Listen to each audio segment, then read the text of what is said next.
3, 2, 1.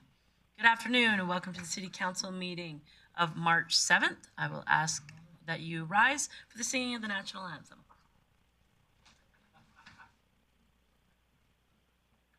Oh, Canada, our home and native land, true patriot love in all of us command.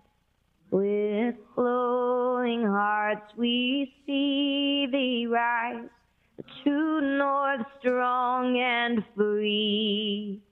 From far and wide, oh Canada, we stand on guard for thee. God, keep our land glorious and free. Oh Canada, we stand on guard for thee. Oh, Canada, we stand on guard for thee. All right, thank you to our very own Tennille Towns for the singing of the national anthem and to the National Film Board for the images of our country. Today, first we're going to start with the adoptions in the previous council meeting minutes, and bear with us if you're watching. It's been a little while since we had a council meeting, so I'm feeling a little bit out of sorts. But I'll look to Councillor O'Toole for the adoption of the previous council minutes.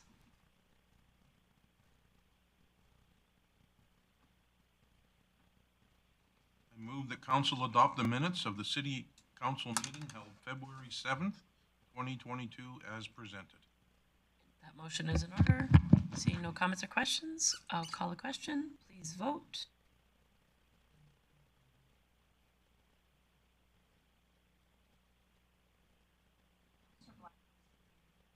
Councillor Blackmore's in favor. O'Toole in favor. And that carries unanimously. Councillor Thiessen, if I could look to you for the adoption of today's agenda with one addition. Yes, thank you very much, Mayor Clayton. I would move that council adopt the agenda with the addition of item 6.4, the sale of the old fire hall. Perfect. That motion is in order. Seeing no comments or questions, I will call the question. Please vote. Councillor Blackmore? Councillor Blackmore votes in favor. Councillor O'Toole in favor. All right, that carries unanimously. Moving on to our delegation portion of today's meeting. There is one delegation who let us know today that they were coming. Let us know in advance. Just for those of you who may be watching, this is the portion of the meeting that if you want to show up without letting us know, you're more than welcome to. We do ask that if you are planning to attend the evening portion of our meeting, that you fill out the paperwork online. It's very simple and easy to follow, but just to give us a heads up that you're coming. So I am aware of one delegation, there may be others, but for now, we'll move to 5.1, which is the Grand Spirit Foundation. So I'll ask the group to come on up to the mics at the table, introduce yourself, and just with that, it's 5-ish minutes, and at that point, council will have an opportunity for questions, and then we deal with the delegation portion at the end of our meeting. So I'll turn it over to you both, but if you could please introduce yourselves for those who are watching. Thank you. Thank you, Ms. Chair. Myself, I'm Steve Madden with Grande Prairie Foundation. I'm the CAO for the foundation. And Scott? Scott McFadden. I'm a capital project manager on behalf of the foundation. Perfect. Thank you for that. Okay, Ms. Chair, if I can, yeah. The purpose of our attendance today is just to highlight the request that we have hopefully in front of you, which is for continued support for the Spirit River senior self-contained apartment building that we would like to construct in the community. That building has a connection to the, in separation on the property, but has a connection to what we're trying to do overall on the property, which is work in unison with the province. They're building a continuing care facility there, 92 units. Very important to the community and to the entire Grande Prairie region, as we know there's a certainly a lot of pressure to create more beds for continuing care. That project is already approved, and the province has already started the work needed to start construction. The construction at site is actually expected to start later this year. This request, though, is for the senior self-contained building. What we're looking to council for is a letter of continued support. And our transparency is also part of this today, where we recognize that there's certainly some budget considerations here. Your council has actually supported this project in past. We're not looking for any extra money. Our board has made it very clear to us there be no requisition dollars or other dollars to go into this project at this time, and that the project what we're going to do is try to build it under the borrowing capacity of CMHC, which offers longer amortization schedule up to 50 years, which really helps the bottom line, and a lower interest rate. So what that will do is actually create a cash flow positive project for us, which helps us to stay out of any kind of requests for any monies. Scott here can speak more to the project itself, and we'll try to keep this to the 5 minutes, as you mentioned, Mr. Chair. Just before you start, Mr. McFadden, I don't know if any other councillors are having the issue. My delegation request form is blank. I don't know if anybody else's is. So just assume that not everybody has the information in front of them when you do some explanation. If you need to show us anything, you can put it on the X. Well, I'm hoping that camera is working, but okay. So go ahead, Mr. McFadden. Thank you. All right, so the apartment project's been advancing along with the lodge project. It's been advanced by the province's design consultant. In 2021, we've completed the schematic design, preliminary design reports, and went out and got a Class D cost estimate for the design. And there's been a change from the 2020 business case estimate, which was originally presented as $4 million. On the Class D cost estimate received in December has the cost now at $7.4 million. There's a number of reasons for that change and the increase from 4 to $7.4 million.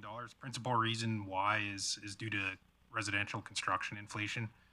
So the construction price indices in Alberta have residential construction increasing by 25 to 35% from Q3 2020 to Q3 2021. So that's added $2 million to the project. We've also increased the contingency allowance for the project by 5%, which has added $400,000 to the project for projected high inflation over the next 2 years during scheduled build out.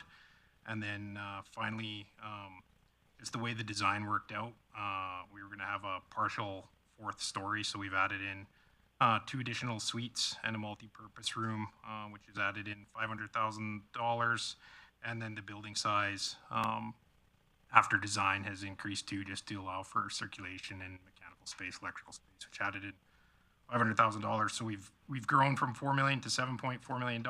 The business case, though, is still revenue or cash flow positive in the first year. The original business case was done under commercial lending terms, and we've looked at it now at the CMHC, and the longer amortization and lower interest rate still has the project cash flow positive in the first year of operation.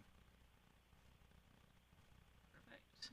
Just to be clear, Mrs. Chairman, we are not looking for any money today, just a letter of continued support from council for the project. So we can carry on to the minister to show her that we have the support from the municipalities, and then off to CMHC with our application for the project's capital funding required. All right, so thank you for that. I'll now open it up to council for any questions for the delegates. I see none, so I think it's pretty self-explanatory. Appreciate you coming out tonight. And as I mentioned, delegation business is dealt with at the end of our meeting. You're more than welcome to stick around, or someone from administration can follow up with you. Thank you, Mr. All right. Thank you. I will just double check that with Ms. Karbaszewski, are we aware of any other delegations here tonight? Okay. So if you were here to speak to council right now, you're more than welcome to come up. Okay. Then we'll move on. Under reports, item 6.1, the 2022 BIA budget review, and I'll turn to Councillor Bosch. Thank you, Mayor Clayton. I need to depart because this would be pecuniary interest for me. Councillor Bosch has identified that she will declare a pecuniary interest and remove herself from the chambers. Councillor Bressi. Great. Thank you, Mayor Clayton. I'll just let Councillor Bosch get out. And I would move the council approve the 2022 business improvement area budget as presented and just speak to it. This budget that is prepared by the association's board and approved by membership. So I think it'd be wildly inappropriate for council not to give them the right to make their own budget. And also I think the association should be commended. The province cut a lot of money out of their budget when the province decided to stop paying provincial property taxes, and the association absorbed that. And also, if I'm recalling the numbers correctly, they also haven't increased their budget in the last couple of years, despite inflation making things more expensive for everyone, including them. So I think the associations should be commended on their budget. Thanks for that motion. Totally in order. I was actually, before you jumped in the queue, I was dealing with something else. I'm just going to ask Director Trim if you had anything, since the letter was addressed to you, if you had anything to add on that item before we discuss or debate and vote on the motion. Thank you, Mayor Clayton. No, nothing to add from this end. This is typically just seen as a requirement through the Municipal Government Act. Once formally approved, then administration will bring back the appropriate report to be able to move forward to collect those funds on behalf of the Downtown Association. All right, thank you for that. So comments or questions on the motion or for administration? Seeing none, I'll call the question. Please vote.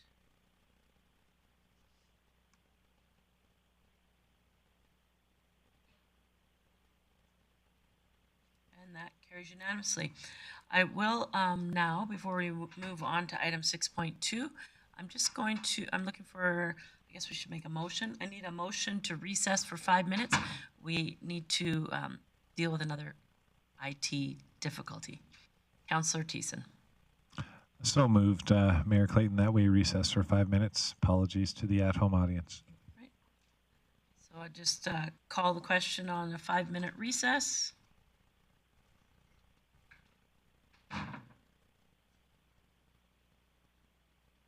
Please vote. And for those who are watching, we'll be back shortly. That carries unanimously. Thank you for that. All right, we'll be back.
4, 3, 2, 1.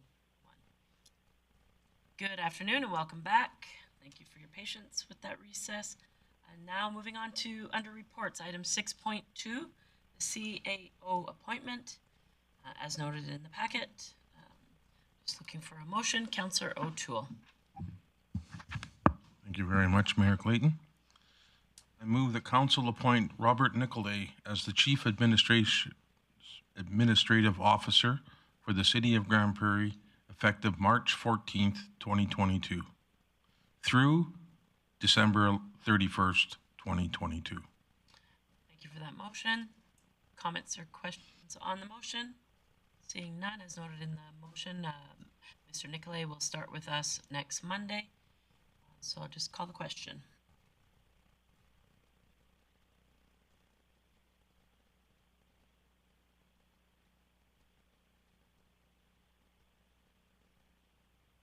That carries unanimously. Moving on to item 6.3, revised bylaw 1427. Hang on, sorry. And I'll look to, is Ms. Sherbach here? She's online? Perfect. There you go. Yes. I apologize. Thank you, Good Mayor afternoon. Clayton. Thank you. Please go ahead. An error was found on the road closure bylaw C 1427. Correction or revision of this bylaw is required for it to be registered as land titles.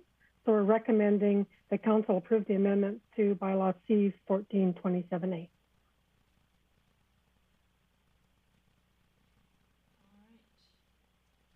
Comments or questions on that? Councillor Blackmore. As this is really just a housekeeping matter, I'd make the motion. For that. So that's a motion to approve the revision to bylaw C-1427. And we're giving 3 readings to that. So this would be a motion for first reading. Is that correct? Yes. Yes. Perfect. Thank you. All right. To call the question on first reading to the revision of bylaw C-1427, a road closure bylaw. Please vote. That carries unanimously. Councillor Blackmore. I'd move that council give second reading to revised bylaw C 1427. Right. An opportunity for debate or discussion on this bylaw revision. Seeing none, call the question. Second reading on bylaw revision.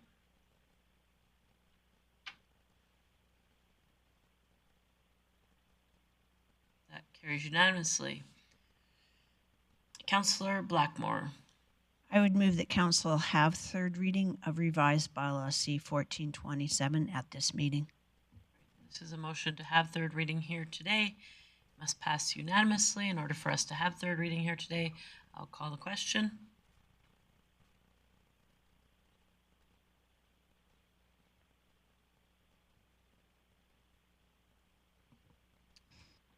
And that carries unanimously. Councillor Blackmore. And finally, I would move council give third reading to revised bylaw C 1427 being a road closure bylaw. That motion is in order, and as mentioned, this is a clerical change to the bylaw C 1427. I'll call the question. Please vote.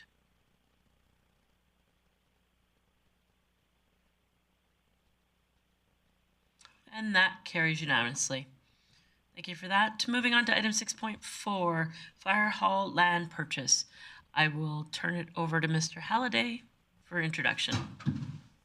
Thank you, Madam Mayor. So back in December 13th, 2021, City Council motioned for sale of city facility known as the former Fire Hall.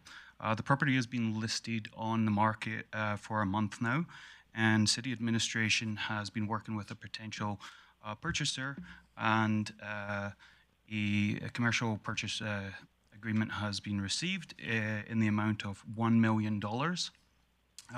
This is subject to the standard real estate conditions, and additional conditions being for the purchaser to obtain development permit for manufacturing, storage, and sampling of spirits by April 22nd.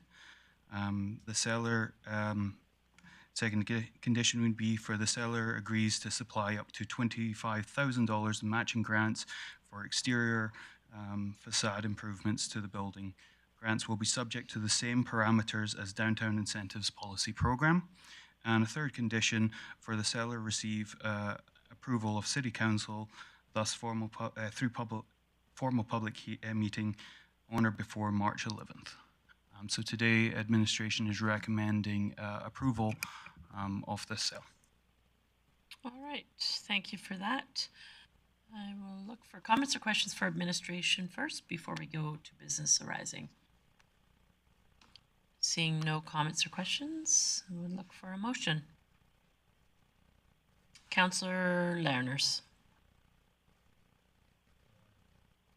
Yeah, I would ask the council approve the disposition of the former fire hall located at 10030 102nd Avenue to High Tech Leasing for the amount of $1 million, subject to the satisfactory completion of conditions. All right, comments or questions on the motion? Seeing none, call the question.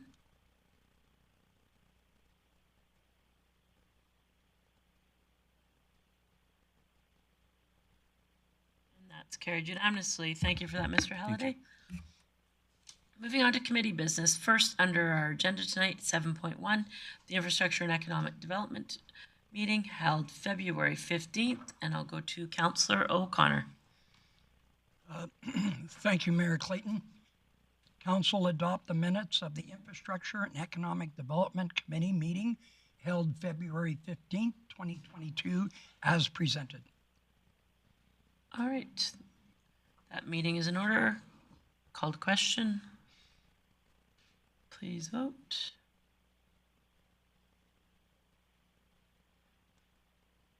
And that carries unanimously. Any highlights from your meeting, Councillor O'Connor? Yes, thank you, Mayor Clayton. Just let me find my notes. Okay, Infrastructure, Invest Canada, and GP Admin are working together to find levels of collaboration. There were 4 training grants approved on engineering. The RFP for 2022 and 2023 traffic signal tenders were issued. Tender for 108th Street upgrades were put out. Tender for phase number 2 upgrades and road rehabilitation has been put out. And the REP, request for proposal for RR64 drainage, was awarded. And transportation is working diligently on potholes, has begun, and parks have had quite a challenge with the unseasonable weathers for hockey rinks, and I'll give a further update on the next report. Thank you. Thank you for that, Councillor O'Connor.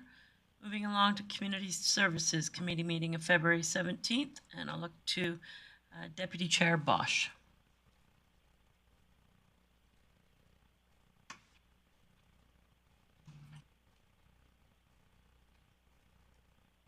Not a problem. First would just be a motion to accept the minutes as presented. I move to accept the minutes as presented from, what date was it? February 17th. February 17th. 15th, 2022. All right, so that's a motion to accept the minutes as presented from the Community Services Committee meeting held February 15th as presented. Comments or questions on that motion? Seeing none, I'll call the question. Please vote.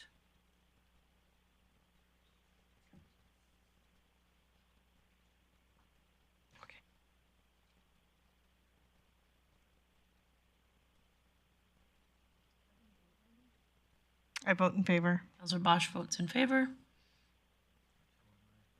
That's carried unanimously. Moving on to business from your meeting, Councillor Bosch. Okay, we talked about all of the Family Day events. Sorry, Councillor Do you Bosch. wanna do the We'll come to motions the highlights first? after. We'll go through the business Okay. first. So 7.2.1 being the recreation and culture cancellation and refund policy. Thanks. Okay. It was moved that council approve policy 355, being the recreation and culture cancellation and refund policy as presented. Perfect. So comments or questions on that emotion, on that motion? It was discussed at committee, but if council had any questions, we could direct those to Ms. Cajolet. Seeing none, I'll call the question. The policy is in your minutes tonight for those who are watching, or in the package rather. So let's call the question on that. Please vote. Councillor Black was in favor. 1 second. It'll be there in just a second, Council.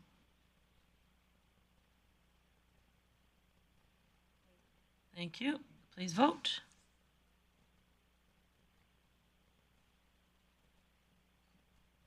That's carried unanimously.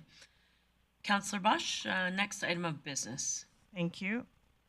Council direct administration to maintain the current service standards as previously adopted. So this is in regards to service standards on demand transit service, for the on-demand transit service. I'm not sure why that's not in there. Sorry, Councillor Bosch? I just thought it would have said that, but that's okay. Okay. You know what we're talking about. Yep. Yep. All right. So in the package as identified, this is a motion to maintain the current service standards that were previously adopted for the on-demand transit service. Councillor Blackmore. We don't have any details attached to this motion, but I think it's we should mention that this is to move to on-demand transit service in 2 locations in the city as a trial, right? Absolutely. Mr. Harvard is here in case there are any questions, but as in the minutes from the meeting, it's regarding the redesign of transit being implemented with some route changes. But if council, if you would like some questions answered, Mr. Harvard, would you mind coming up to the mic just at the table or wherever appropriate? And I'll see if council has any questions. Or maybe, if you wouldn't mind, Mr. Harvard, just a brief explanation of the changes that were discussed at committee level. Thank you. That would be appreciated. Thanks. Thank you, Mayor Clayton. So basically, there are 7 areas around the city, and there was a map that was attached to the initial report that shows that they will be on-demand areas. Now, the service standards for on-demand, really what we're looking at is what are the service standards for the transit system as a whole. On-demand is just simply one way of delivering the service. What we wanted to make sure was that those people who are living in the areas that will now or that will be deemed as on-demand, that their level of service does not deteriorate. In other words, they can expect to get the same or better service than they currently are having. And I believe during our discussion during committee, it was, and within the report, there are times that are already listed that we received from our vendor indicating that, yes, indeed, those people can expect significantly better service than they're currently receiving now. Don't know if that answers all the questions as an overview. Did anyone have any questions on regards to that brief introduction? Seeing none, there is a motion on the floor to adopt these as recommended. So I'll call the question.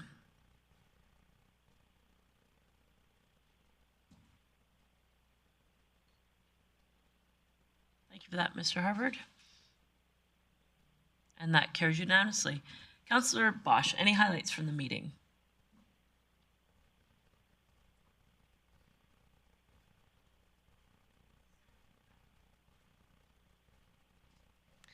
So other than the transportation and the refund, we just talked about what was happening in all the service areas for health and wellness and, community knowledge campus, events and entertainment at the Bonnet Center. All of these have to do with the quality of life. And since the restrictions have been removed, or, oh, this was prior to that, sorry, I'm a little bit behind. The talk of the restrictions being removed, we're looking forward to having more people come to our facilities. So sports and development, transit, and events and entertainment, along with the community participating in all, the pool and everything else. Everybody just wants to get, at that point, wanted to get just to March 1st till things opened up. So, yeah, nothing but positive coming out of that. All right. Thank you for that update. Moving along to item 7.3, the Protective and Social Services Committee meeting held February 15th. Councillor O'Toole. Things organized here. And my screen just went crazy here, so give me 1 second. I move the council adopt the minutes of the Protective and Social Services Committee meeting held March 1st, 2022, as presented.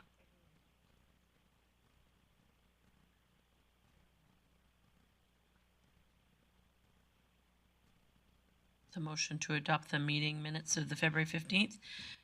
Yeah, I got March 7th here already. What the hell?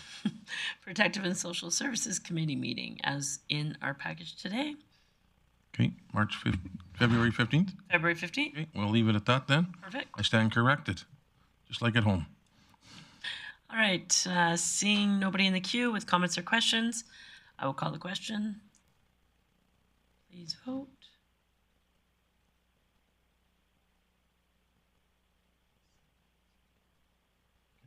See, you kicked me out again. Councillor O'Toole? In favor. Councillor O'Toole votes in favor. And that passes unanimously.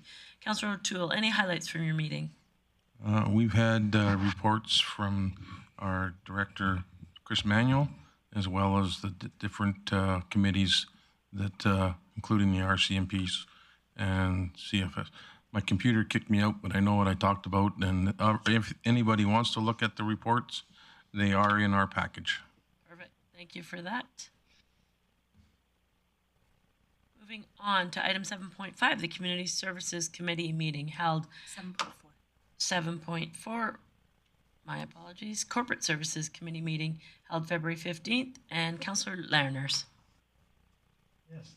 For that, Mayor Clayton, I would like to first of all move that the council adopt the minutes of the Corporate Services Committee meeting held February 15th, 2022 as presented. Perfect. That motion is in order. Seeing nobody in the queue with comments or questions, I will call the question.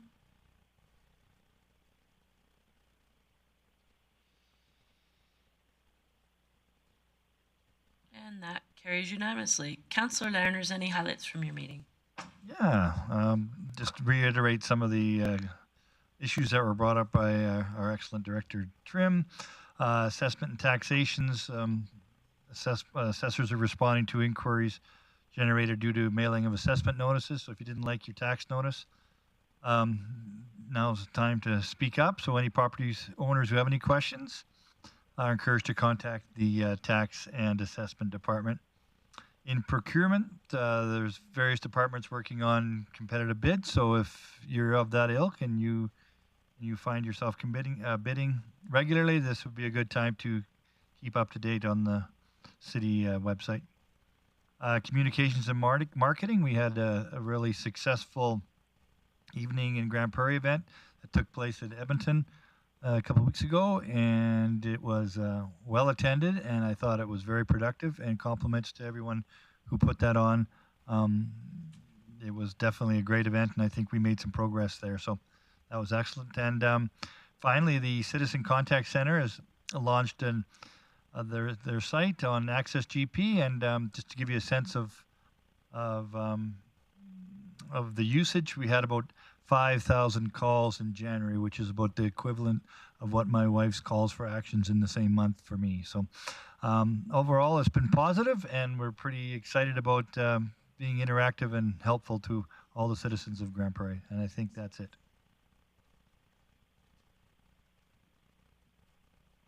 All right. Thank you for that, Councillor Lerners. Moving on to 7.5, Community Services Committee meeting held March 1st. I will look to Councillor Thiessen.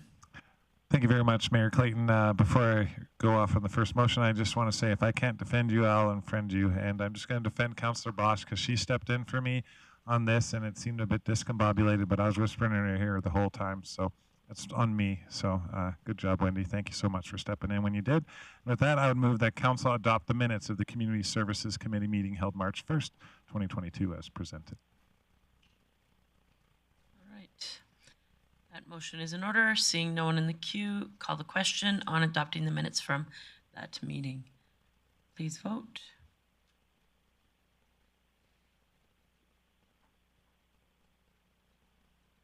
That carries unanimously. Moving along to item 7.5.1, Councillor Lerners. Nope, Councillor Thiessen. Sorry, Councillor Thiessen. Also pronounced Thiessen.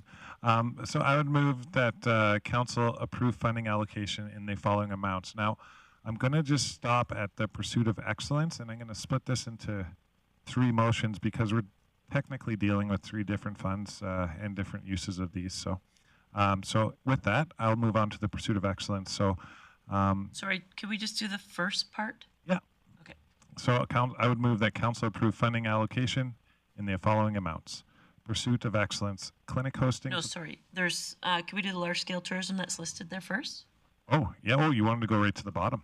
Okay. It's on the top in ours. Just refresh. I didn't refresh my agenda. There we go. Nope. Okay. Okay, so I guess we'll talk to the large-scale tourism. I got it all here. Thanks, Councillor Bosch. She's doing the same thing that I did for her. She's awesome.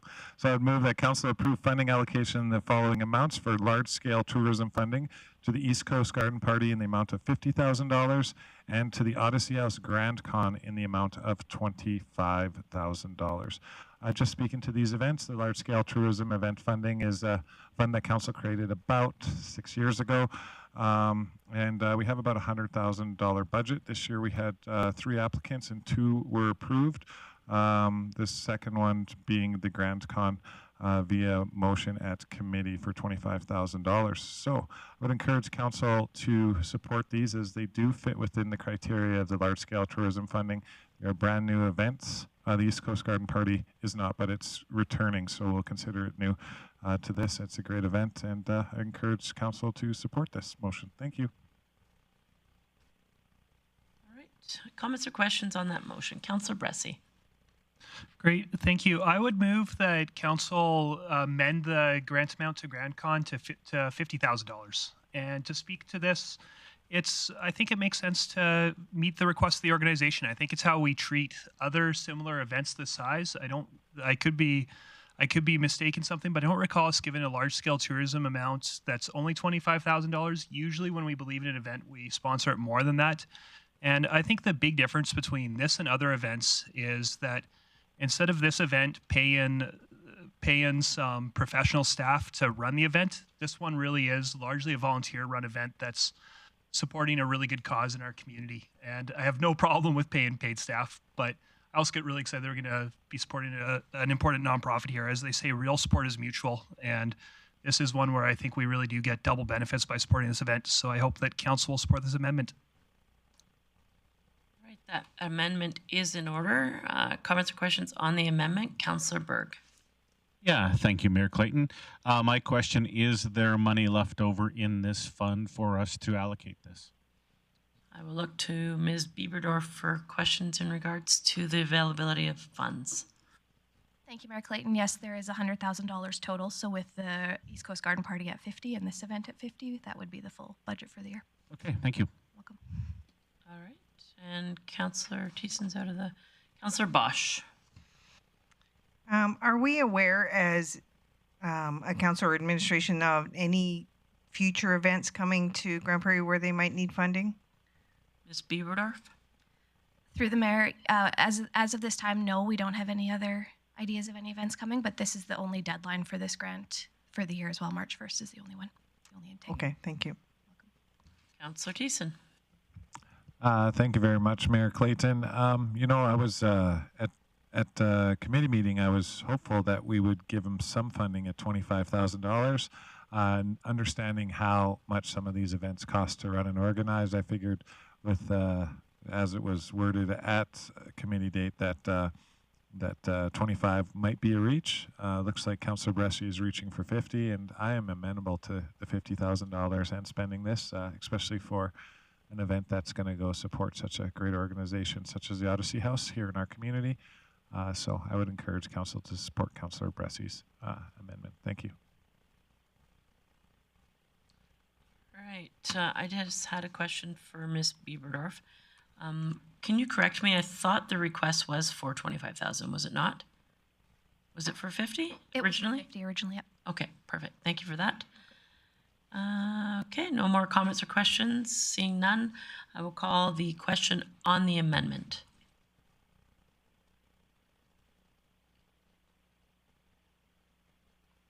Councillor Bresci in favor. And that carries unanimously. Now to the original motion, Councillor Thiessen.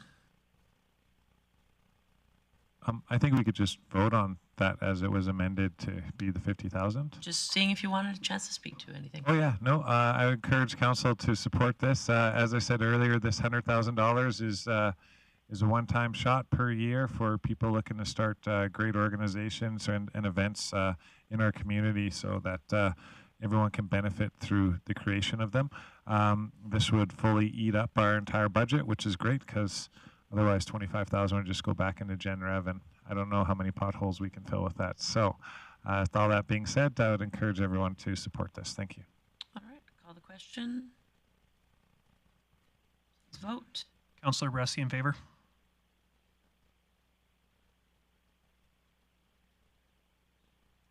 And that carries unanimously. Councillor Thiessen, moving on to the second part. Oh, and I didn't refresh mine, but oh look, there, pursuit of excellence. Okay, there we go. I would move that council approve funding allocations in the following amounts for pursuit of excellence. Clinic hosting to the Wapiti Nordic Ski Club in the amount of $1,000. Clinic hosting to the Grande Prairie Regional Sport Connection in the amount of $1,000. Athlete development and travel funding to Liam Tinworth in the amount of $1,000. Funding to Rick Murray in the amount of $800. Travel funding to Oliver Dawson in the amount of $500. Funding to Ethan Fernandez in the amount of $1,000. And athlete development funding to Aiden Chisaki in the amount of $500. And travel funding to Sydney Kinderwater in the amount of $1,000.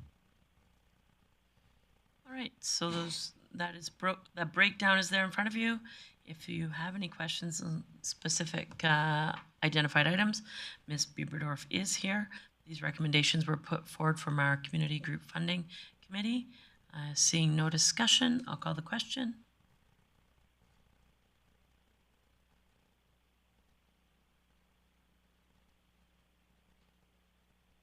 And that's carried unanimously.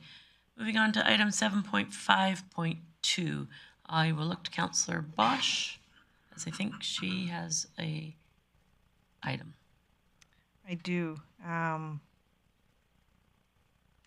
need to declare a perceived conflict for the next grant allocation, as I sit as a co-chair on that committee.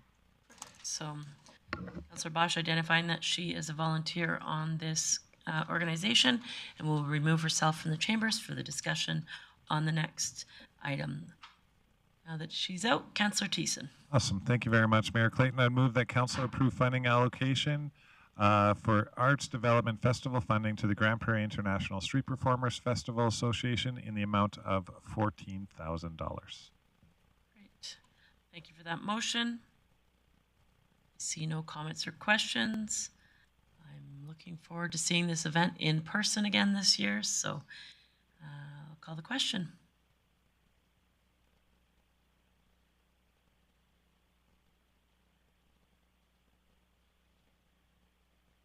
That carries unanimously. And I'll just give us a minute for Councillor Bosch to get back in the chambers. For sure. Thanks, Mayor Clayton. We'll move on to item 7.5.3, the 2024 Alberta Winter Games. Councillor Thiessen. Awesome. Looks like Councillor Bosch is back in the House. So I would move that Council direct administration to work in conjunction with community volunteers to submit a bid for the 2024 Alberta Winter Games. In speaking to this motion, there was a good discussion at committee about either hosting the winter or the summer games, and the discussion around there centered around the winter perhaps being better since we've already hosted the Alberta Summer Games. It may just be a formality, but I know that council and committee discussed with administration to work with the county and tell them that we may be submitting a bid. That would be dependent on this vote, but I know that we've already started walking in that direction administratively. So I'd encourage council to support this, as sports tourism is a great way to boost our economy and get people out and back together and to celebrate the great spirit of being an Albertan and participating in sport. Thanks. Comments or questions on that motion? Seeing none, I'll just add that I'm super excited that council is behind this. I think there, as Councillor Thiessen mentioned, there's always an opportunity to highlight our community. We should be proud to show the amenities as well as the volunteerism and the spirit that our community can present. So I look forward to a successful bid and Grande Prairie being the host of the 2024 Alberta Winter Games. With that, I'll call the question.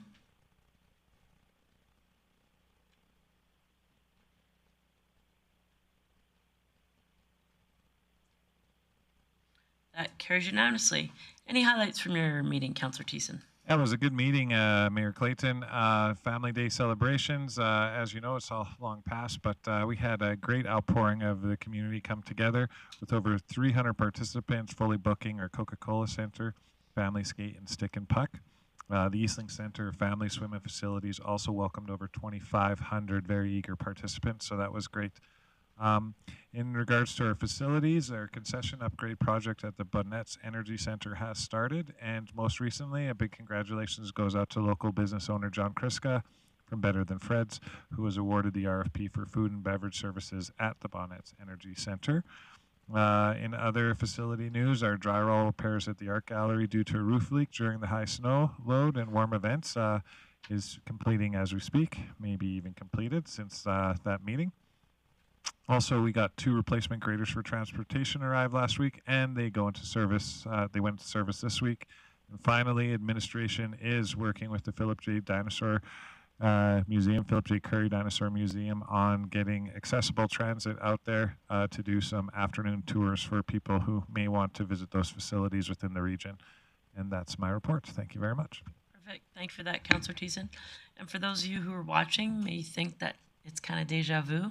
We're going through all the committees in multiple, as there wasn't a council meeting in between February 7th and March 7th. So next on our agenda, is Protective and Social Services Committee meeting held March 1st, and I will look to Councillor O'Toole. Thank you very much, Mayor Clayton.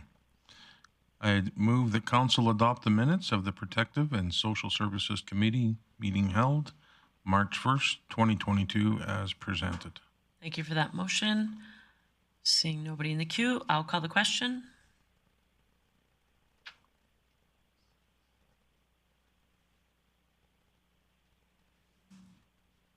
And that's carried unanimously. Councillor O'Toole, next item of business, please. I move the council adopt the presented terms of reference in support of the Coordinated Care Campus Advisory Committee. Councillor Bressie. Great, thank you. I'm gonna move a slight amendment that is maybe the intention anyways, but I think it's important to get it on paper. And that is under committee operations. It says that the chair shall be elected from the committee membership for a maximum term of 2, but it says the chair should be elected from the committee membership. I just move the council amend that to read, the chair shall be elected from the public members. I think it's for the member of the public chairs this committee, not a member of staff. And I'm sure that's probably the intention anyways, but I just think it's important to make sure that's explicit.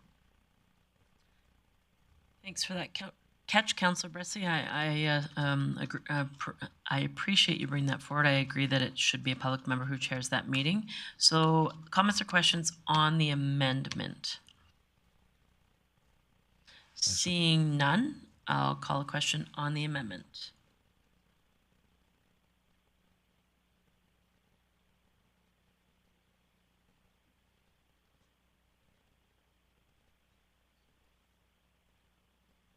And that's carried unanimously. Councillor O'Toole.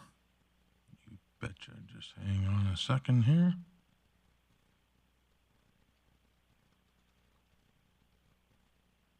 Not a problem.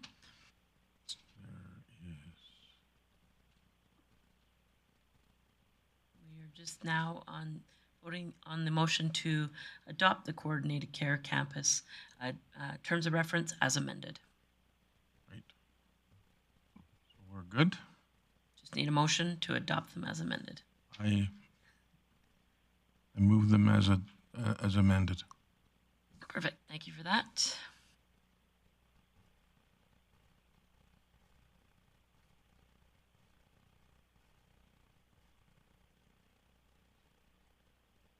And that too is carried. Any highlights from your meeting, Councillor O'Toole?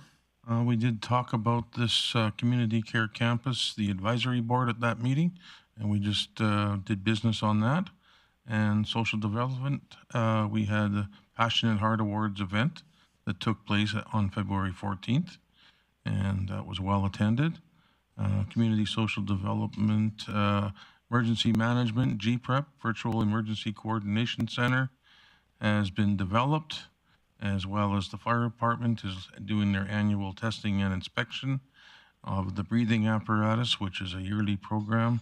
And the RCMP, we had a virtual town hall meeting, was last week, and it went well as well. And other than that, that was my report. Thank you. Thank you for that. Moving on to 7.7, the Community Services Committee meeting held March 1st. Corporate Services Committee meeting held March 1st. Councillor Lerners.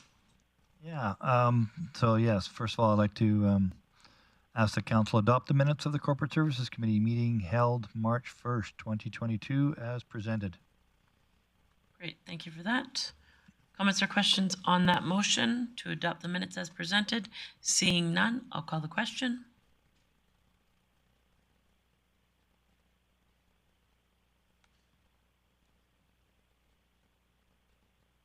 That's carried unanimously. Moving on to 7.7.1, Councillor Lerners. Yeah, earlier in this term, we had passed a bylaw to change some rates for activities that we undertake in the city, and it was noticed that there was a couple discrepancies and errors perhaps that we need to correct. You know, and little things like fingerprinting and community meeting room rentals and those kinds of things. Nothing all that significant, but it's always good to get it correct. So I would ask that council give first reading to bylaw C-13995I, being an amendment to the fees, rates, and charges bylaw. Perfect. Thank you for that motion. The changes are highlighted in your package. I don't see any comments or questions. This is first reading, though. This is first reading. So a motion on first reading. No comments or questions. I will call the question, though. Please vote.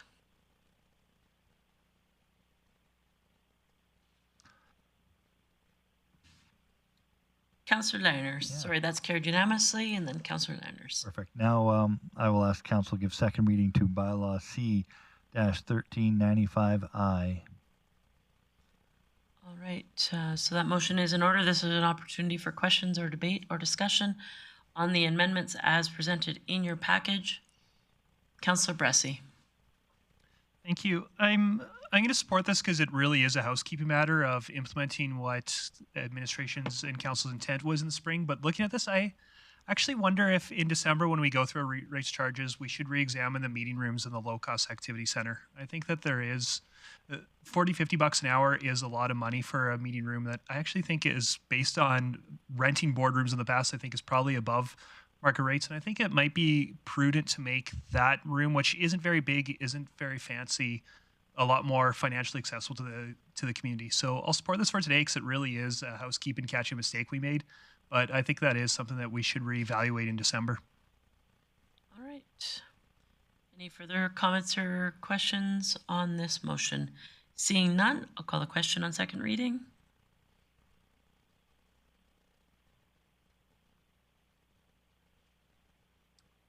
And that carries unanimously. Councillor Laners. Yeah, perfect. Just kind of move it along a little bit. Then I'll move that council have third reading of bylaw C-1395I at this meeting. Perfect. So this must pass unanimously in order for us to have third reading here tonight. I will call the question.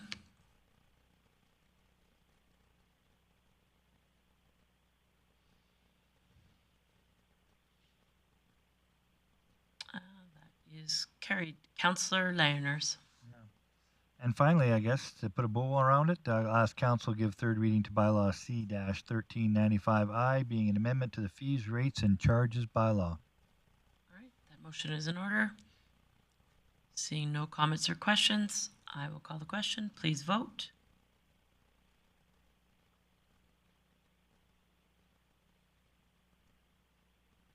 That too is carried. Councillor Laners. Yeah, next we have a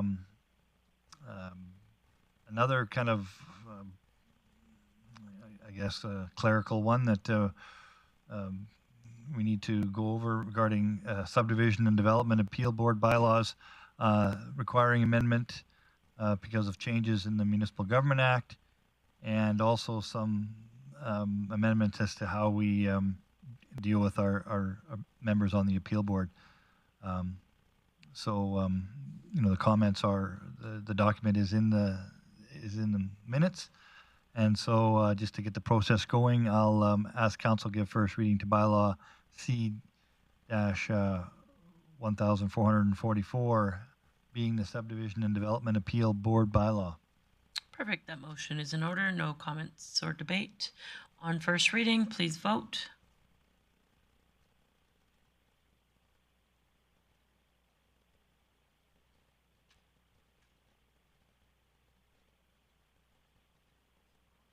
Councillor Bosch, how do you vote? Thank you for that. And that carries unanimously. Councillor Laners. Yes, thank you. I'll ask the council give second reading to bylaw C-1444. All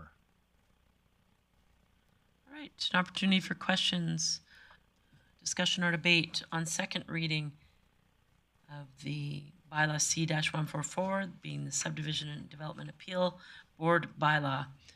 Councillor Berg. Yeah, thank you, Mayor Clayton. As a member of this subdivision appeal board, I'm just actually curious if anybody could flag what the changes were, just for my own reference. Does anyone know? Sure. Ms. Karbaschewski. Thank you, Mayor Clayton. The changes to the Subdivision and Development Appeal Board bylaw support the changes to the current MGA. So essentially the reference to any sections within our bylaw had to be updated to align with the correct sections in the Act. And then as well, we added some language to public member appointments that gives council the flexibility to appoint members between public members and council members without being prescriptive as to how many council members you have to appoint, as opposed to how many you can appoint of public members. And then we just continue to support the alternate member appointment option for council.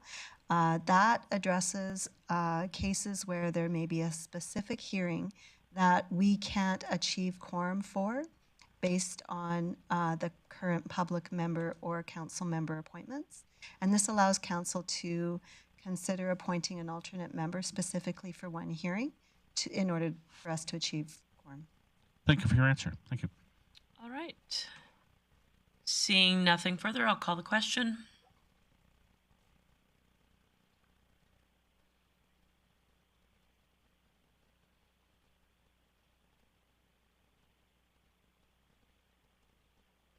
Councillor O'Toole, how do you vote? Councillor O'Toole has voted. And that's carried unanimously. Councillor Lerners. Yeah. Coming around the corner, I will ask that council have third reading of bylaw C-1444. Right, this is a motion in order to have third reading here tonight. It must be passed unanimously. I will call the question.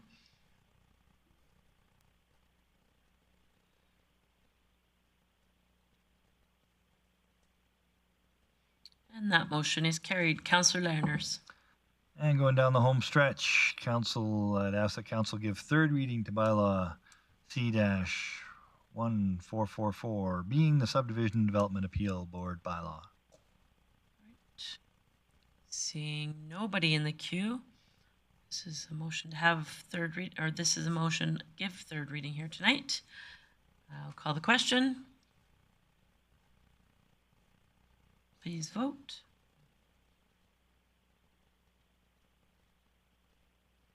And that carries unanimously. Councillor Lerners, any highlights from your meeting? Yeah, well, there's a few.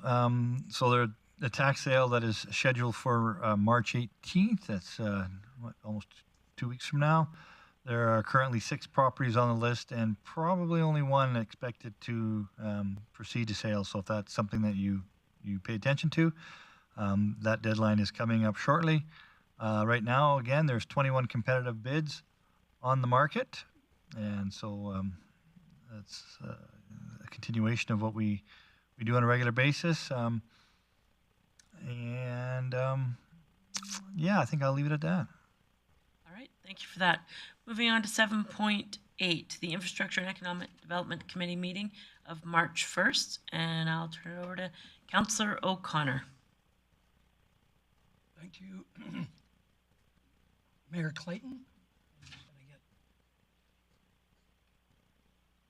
back into where the motion is. Refresh.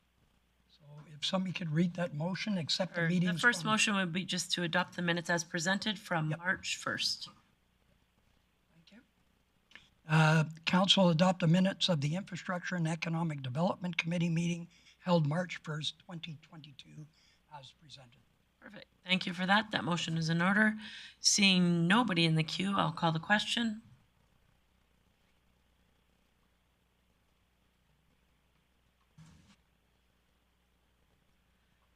And that motion is passed. Moving on to 7.8.1, Councillor O'Connor. Yes, we have a motion to repeal policy 6110, driveway mediation. And to speak to this, we'd like to repeal it because since 1979, it has not been utilized and it's an administration item. So I'd ask you all to be in favor to repeal this policy. Sure, and I'll just check, Ms. Korbaczewski, would you like them done individually, or it's noted as both at the same time? If you're okay with that, Councillor O'Connor? Yes, 6110 and 6335. Perfect. So thank you. That motion's in order. That's to repeal both of these policies as they are currently outdated and no longer required. Seeing nobody in the queue, I'll call the question.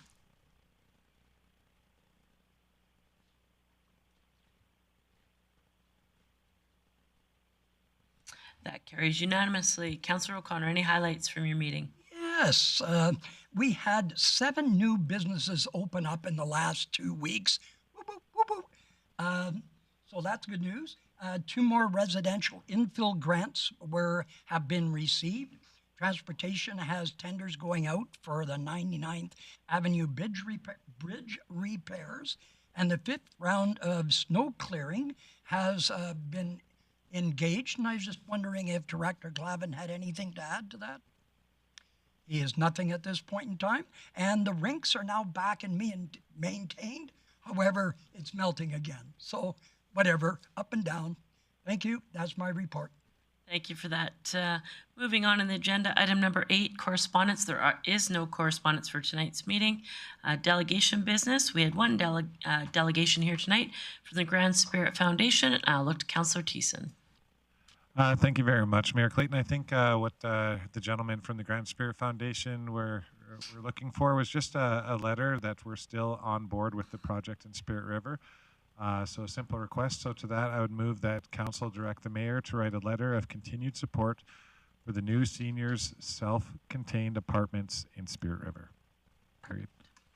All right, that motion is in order. Any comments or questions on that motion? Seeing none, I'll call the question.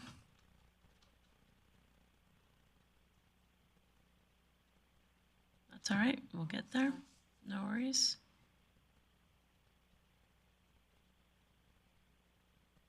So the motion is to direct the mayor to write a letter of continued support for the Spirit River Seniors Complex Center. It's in Spirit River, yes? No, but it's in Spirit River. Yeah, no problem. All right, I'll call the question on that motion.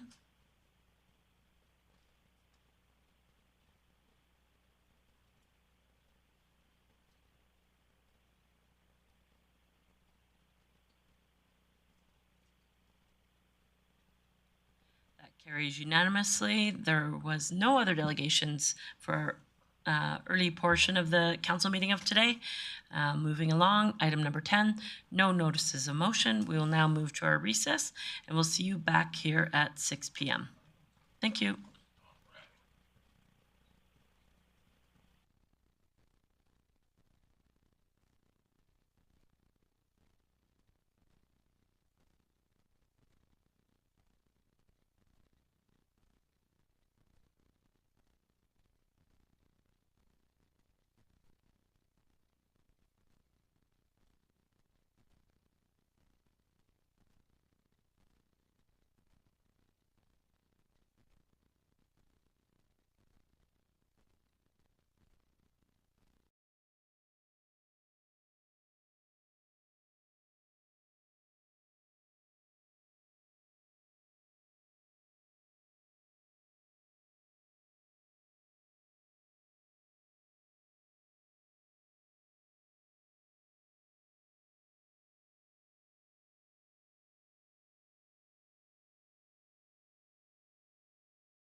3, 2, 1. Good evening and welcome back to the City Council meeting of March 7th.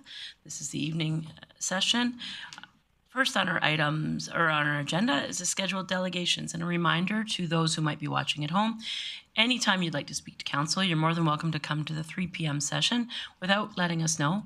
However, if you do plan to attend the 6 p.m. session, there's a really simple, easy to use form online that you can fill out and get in front of council at 6 p.m.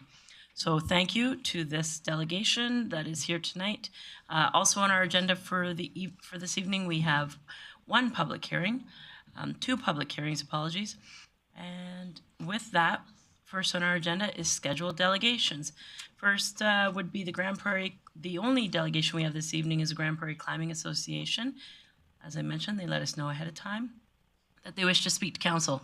So how we'll do that, whoever is the sort of spokesperson for the Grande Prairie Climbing Association, I'll ask that you come forward to the table, introduce yourself. There is also people joining us online. And so come on forward now. And then once we get the camera set up, you can introduce yourself. About 5-ish minutes, and then council will have an opportunity to ask you questions. Then we do, for those of you who are here, unfortunately for you, deal with delegation business at the end of our other business. So you're more than welcome to stick around after the presentation. However, you're also more than welcome to leave, and administration will follow up with the delegates. So yeah, your mics are on, you're ready to go. So please introduce yourself for those who are watching. And then, yeah, about 5 minutes and I'll open it up to council for questions. Hi, we are the Grande Prairie Climbing Association. As you can see, we've brought a few people along with us. My name is Tyler Weber. I am the president of the nonprofit that we have just, I guess, recently started. And we are here to basically just let council know that we exist and that we feel like there's a hole in our community. Awesome, thank you. Bigger than we thought, basically. And that, you know, we just want to start conversations with you guys in regards to things like infrastructure and creating a home for climbing in our city. So as you can see, like I said, we have a lot of people. Basically, the reason we felt it was so important to come forward and start something on our own was climbing has always been a really strong yet small community in our city. We've had the Grande Prairie College climbing facility for a long time. But I think we could all agree that we always kind of wanted something bigger. COVID shut that down. We don't have that facility anymore. And I guess the last 2 years, it's been even more of a problem not being able to go climb. We kind of had enough, but with our gym being gone, we really see that we need something world-class here in the city. In the last few years, climbing has become an Olympic sport in 3 disciplines. We have a lot of young people. My daughter here, she's 6 years old. She loves to climb. She used to come and climb at the college with us. And, you know, being that we've been at this for a decade, now we have young kids and they see that climbing is, you know, like an Olympic sport. And basically, I would love to see my daughter one day be able to be facilitated by our city to be an Olympic athlete in that discipline. Currently, there's no climbing gyms like that north of Edmonton. So we're talking 4 hours, 400 plus kilometers. And, you know, even though, we appreciate those gyms, we feel like we need something here. We need something better. So we're really here, again, just to show our faces and to get the ball rolling on some sort of infrastructure for the community. My name is Kate Weber. Also my daughter, not a coincidence. She loves to climb, but the only place she can climb is in our garage, which is pretty cool, but she needs a facility, and we brought all of our friends and family and everybody in this community who loves climbing. I'm a teacher. My husband's a teacher. We've never seen kids so not okay. After the last 2 years, mental health is at an all-time low in our community. Climbing is a year-round sport. And we know from personal experience that climbing and the community around it is that mental health beacon. Being a full year sport, indoor climbing, I mean, the north gets cold and dark. It gets hard January, February. So having that place to go is really important. We work, I mean, in our nonprofit, we have teachers that represent every district. And we know in conversations with our administration and superintendent that this is so needed for school bookings, for sports acceleration programs. I mean, we have athletes in this city, so many athletes. The best part about climbing is that you really only need a pair of shoes once the infrastructure is there. So that's what we're here to do today, is introduce ourselves, and we need a home. We need somewhere to gather, to climb, and we have some ideas, but we'd love to continue this conversation and keep that rolling. We want to draw people to this community. We've had multiple people interested, already contacting us since we put ourselves out on social media. They're moving to the community, and they're saying, hey, like, what's happening with the climbing gym? There is not one place to climb in Grande Prairie right now that is world-class facility. So there might be a small bouldering wall. There might be, you know, this person has something in their garage, but it's time Grande Prairie represents as a northern climbing facility. We've done our groundwork. We're ready to present our ideas and our plans. So we'd love to continue the conversation and continue moving that forward. That's awesome. So I appreciate that information. I know that my queue is full, so council has lots of questions. I'm just going to ask one thing because this may get some people out of the queue. Tell me a bit about your association. How long you've been around, how many members, that type of thing. Okay, so Grande Prairie Climbing Club is our club group that used to exist on Facebook when we climbed at the climbing gym for 1,001 years, when we all climbed at the climbing gym at GPRC and worked there, most of us. But we've since transported that into a nonprofit organization. So we are brand new, but this is really, probably, I guess you could say we formed our association this year. So January 2022, we formed our association. We're already applying for grants. We have our designation as a nonprofit, our certificate of incorporation. So we're on our way, but we're babies. We're brand new. Awesome. All right. I'm going to open it up to questions from council now. Councillor Blackmore. One of my questions was just that. How long have you been in existence as you're registered nonprofit, correct, with CRA? Yep. And so you have some ideas. Do you want to tell us a little bit about what ideas you have and what locations you might be looking at? And I can. I don't think we have a clue what a climbing wall might cost, and so those kinds of information things would be great. I look forward to hearing that. Awesome. Do you want me to talk about that now, Gladys, or is this later thing? Okay, so I'll talk about places. We have an idea that we would work in partnership with existing infrastructure. One idea that came to mind is the new Smith Rec site. The roof line of that is amazing. As soon as we saw that, we're like, oh, you could put a lead wall in there. That would be amazing. So as soon as we saw that, like, that's how climbers think. That looks like something we could climb. So we were thinking in cooperation in an existing building. The other place we were thinking was out at the new expansion at the County Crosslink Sportsplex. I know that there was architectural plans already out. They're not finalized, but potential work in there. I know the city and county are now sharing resources for that space. There was some sort of agreement signed, I think, about money. So we were thinking that space. I mean, ideally, that new site in Avondale would be cool, but I don't know if 10 years is in our wait plan. So that's kind of what we were thinking. That new site that we haven't demolished yet. Yeah. That site. Okay. Yeah. Just confirming that. Yeah. The site that hasn't been demolished and turned into something yet. But we could work towards this in baby steps. Yes. Absolutely. Absolutely. In regards to funding, I've reached out to a lot of companies who build climbing facilities, but it's really hard to get a hard-nosed quote without square footage of facility. So we've based it off of that dollar amount, that square footage amount. Which has a range. It ranges $25 to $75 a square foot. And then just based off looking at other facilities that have been built, a lot of companies are very transparent with previous infrastructure that they have, and I've based off of the worst case scenario. You guys give us a corner, a hole in the wall, and we're looking at 2,000 square feet. Best case scenario, we get half of a facility, and we can do 6,000 square feet. So anywhere, really realistically, 350 to 650, $700,000.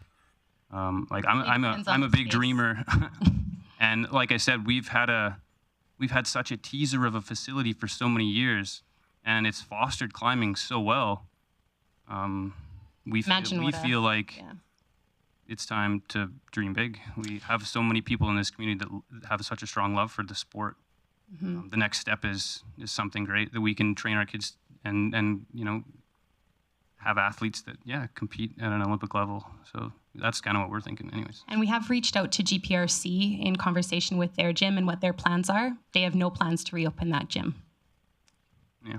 So we talked about partnering with them to reopen the space, and it was a no. Good. Councillor Blackmore, thanks. Councillor Berg. Yeah, thank you. Actually, before I start, can I get everyone to raise their hand that's part of this delegation, just so we have some context? Yeah, thank you all for coming out. I think this is the first time in a couple of years that we've had this. Certainly my first time. So I just want to comment, your timing is terrific because right now the city is doing a recreation and cultural strategy survey. I got one. We're aware. Yep. So you should have got the card in the mail. So anybody that's watching or listening or that's here and isn't aware, you should have got a card in the mail about a week and a half ago. Please fill that in and let us know your thoughts.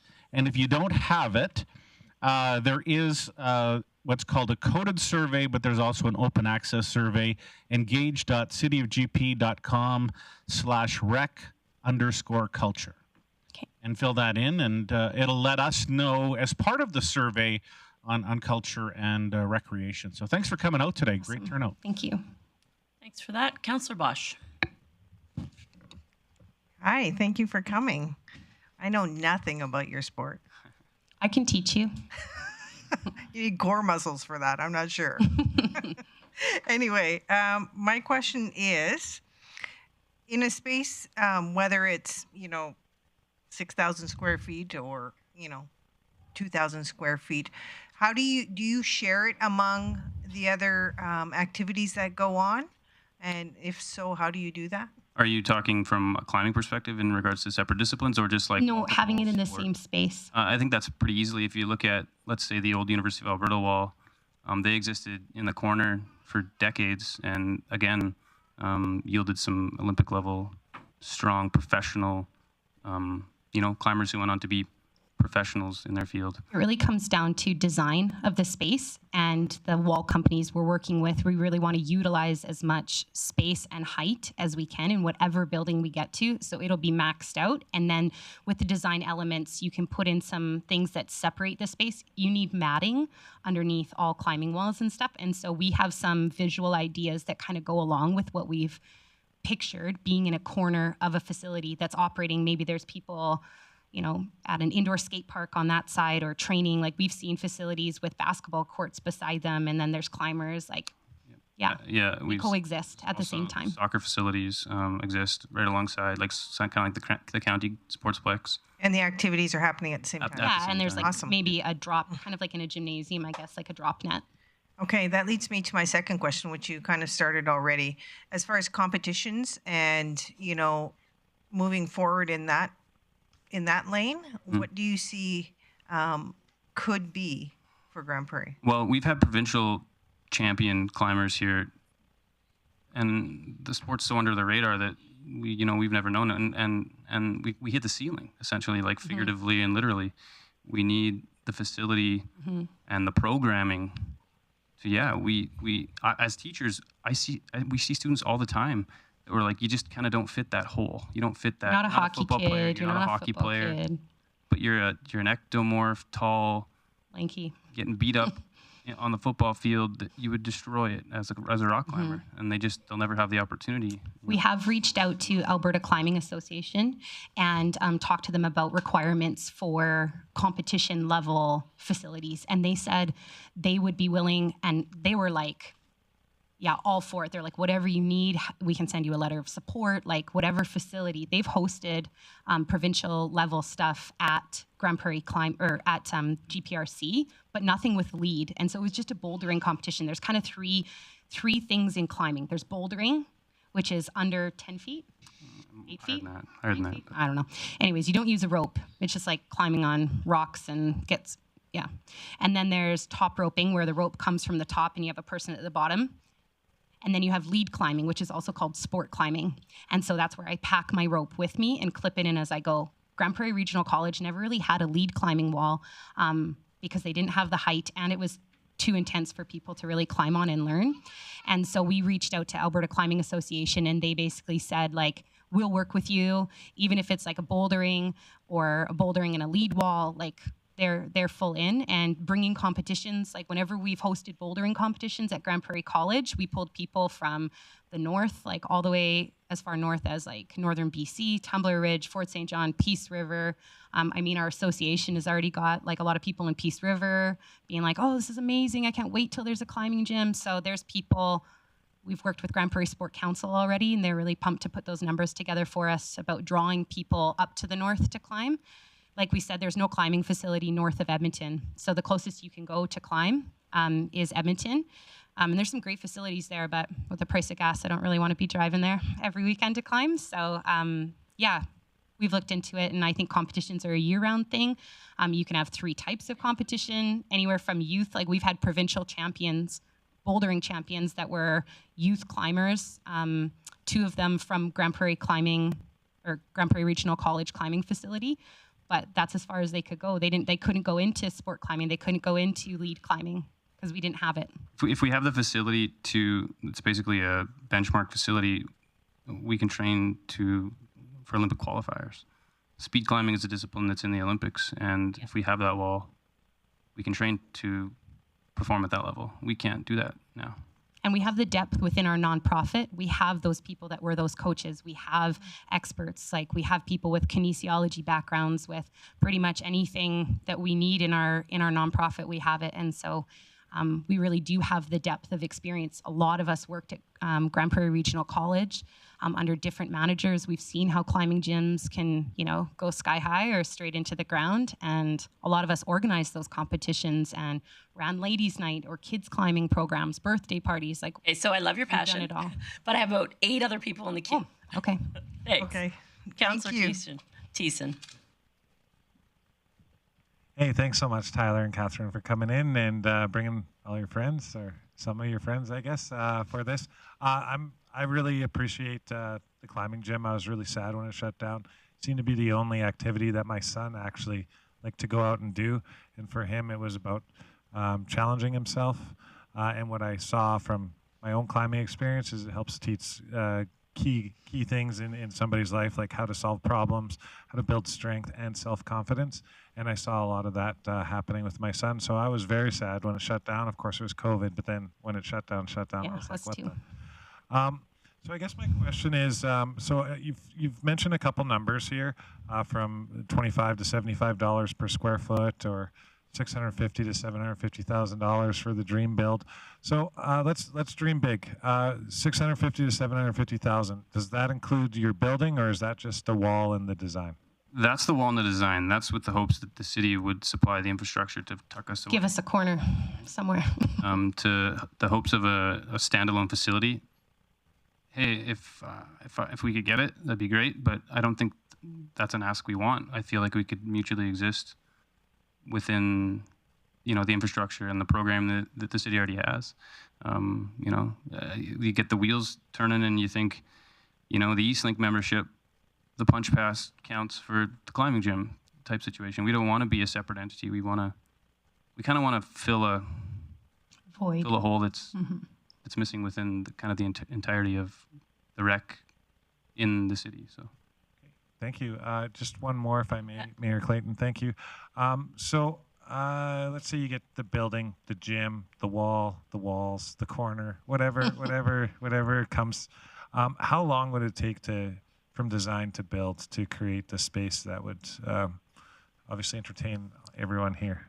I mean, that's like without a building, I just don't- the corner? Let's say we had a building or a gym or something, and we said, sure, here you go. I would say under 2 years. I don't. These people that build these walls are engineered, right? So I feel like they build. Everybody that I've talked to, and the climbing nerd that I am, they build these facilities in a factory essentially, And then ship them and install prefab them, ship them off to you, and then we put it up. Yeah, I would say our timeline is 2 years. 2 years? Yep. Yeah, I'm more concerned with the red tape and getting the money than the actual build itself. I feel like once the money's there, it will be relatively quick. Awesome. Cool. Thank you very much for that. I have other questions, but I know we have a full queue, so I'll just let my colleagues ask questions. Thanks. Councillor O'Toole. Thank you for being here. Just going to ask you a number of questions, and then I'll let somebody else go too. Ideally, how wide would you want this thing? Would it be like 40 feet long or 60 feet high? If you look at the three different disciplines of climbing, I think what would take up the most of your space would be your bouldering, your non-roped, lots of features, picture caves and pillars and things like that. So that's going to take up, 40 to 60 feet, let's say, and I'm dreaming big here, and then the next thing would be your rope climbing, so you're gonna have a lot of vertical, and then when you have a lead climbing, because potential for a free fall is there, you often see the infrastructure with large overhangs. So you don't lose a lot with the rope climbing on the ground. You might start to lose it up in the air, but up in the air, nobody's using that space anyway. A lot of so the you're looking at designs- 80. Yeah. If you want to say sticking it against the wall, dreaming big, 80 feet, 100 feet. A lot of the designs we've looked at look at maximizing bouldering and then lead climbing at different heights, like kind of having like layered space. So you have the boulder cave underneath, and then you have bouldering and rope climbing besides. So it's really tucked together. So we have some cool space saving ideas too for maximizing potential. But yeah. Okay. So the next question I have is, you said you were over at the Smith building. Okay. Would that be an adequate size of building that would meet your dreams? I think we've never been in it. But it's big, and if we had a chunk of it, it would absolutely work. A lot of it is the height, right? I'm not gonna lie. I go swimming and I look up more than I swim when I'm at the Eastlink Center, and it's no different when we go to the Crosslink facility. I see the height and I see wasted space as a climber. Okay. Have you contacted anybody from the city, the sports wellness and sports development? We wanted to come here first and present ourselves, and then that's the next step. Yep. There's a lot of questions that are uncertain at this point in time. So one more final question, then I'll leave it. So would somebody from your club operate it?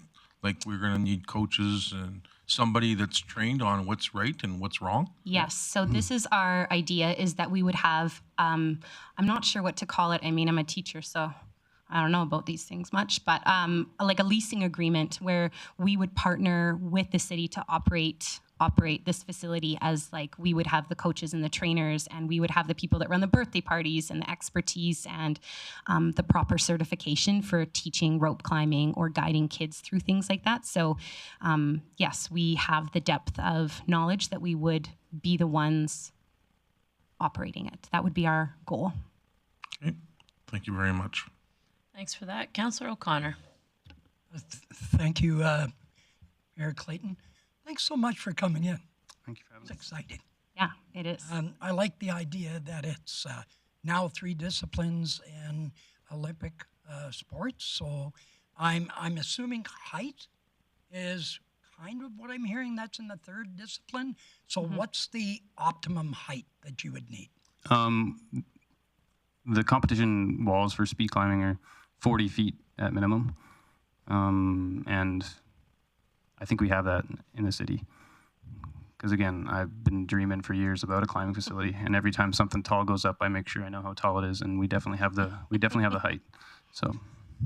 Okay, and I'm just curious, how many members are in your club now? And I know once you get a wall, you're going to grow a lot more. But how many members are you? I would say, well, we're pretty.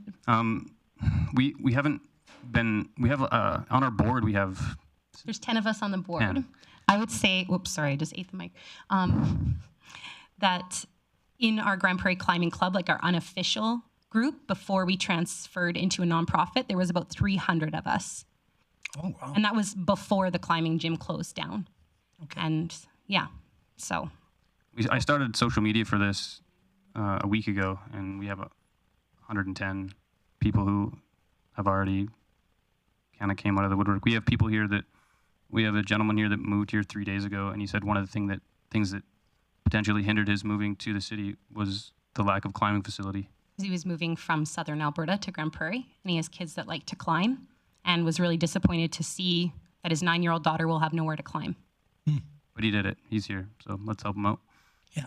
So my last question is if budget was not a concern, what would the most wonderful facility look like? Whoa. And that you don't have to answer that now. I just think it's one of those questions that's on the top of my head. I like spending money, so I could go big, but $1 million would build a standalone. Yeah. Beauty. Yeah. Oh. And again, with this, and money being an object, obviously, we don't have to build this. We don't have to just put this up. This can be done in phases. We can build the bouldering infrastructure, and then a year down the road or two, put in a lead wall, and then a year or two, put in the competition speed wall. It can be chunked together.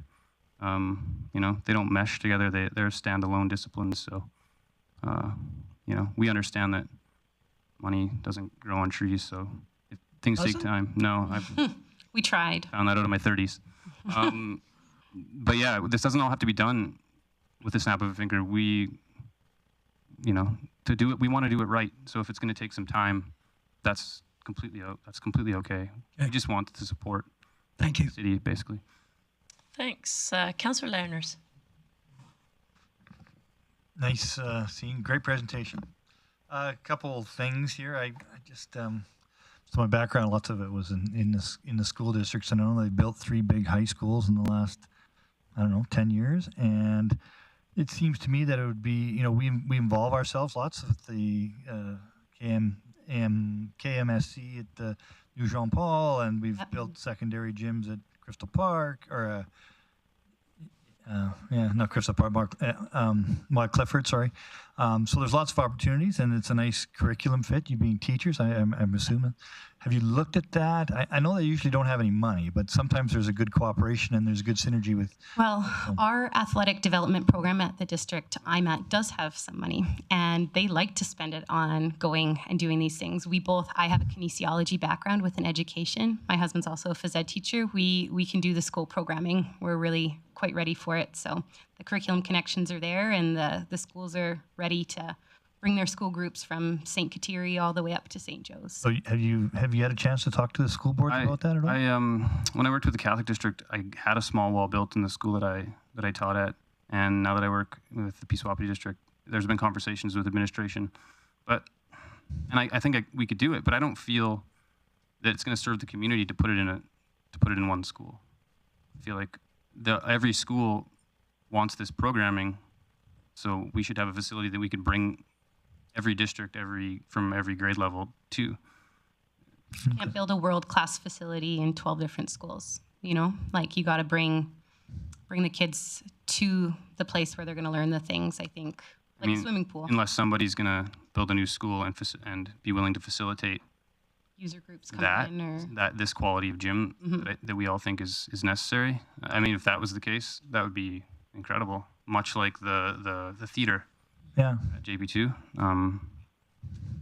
Okay, I'm, all these gyms are used in the evenings by everybody for basketball and everything. So I'm sure they could get together and do something like that. So in terms of fundraising, there's 2 ways to fundraise.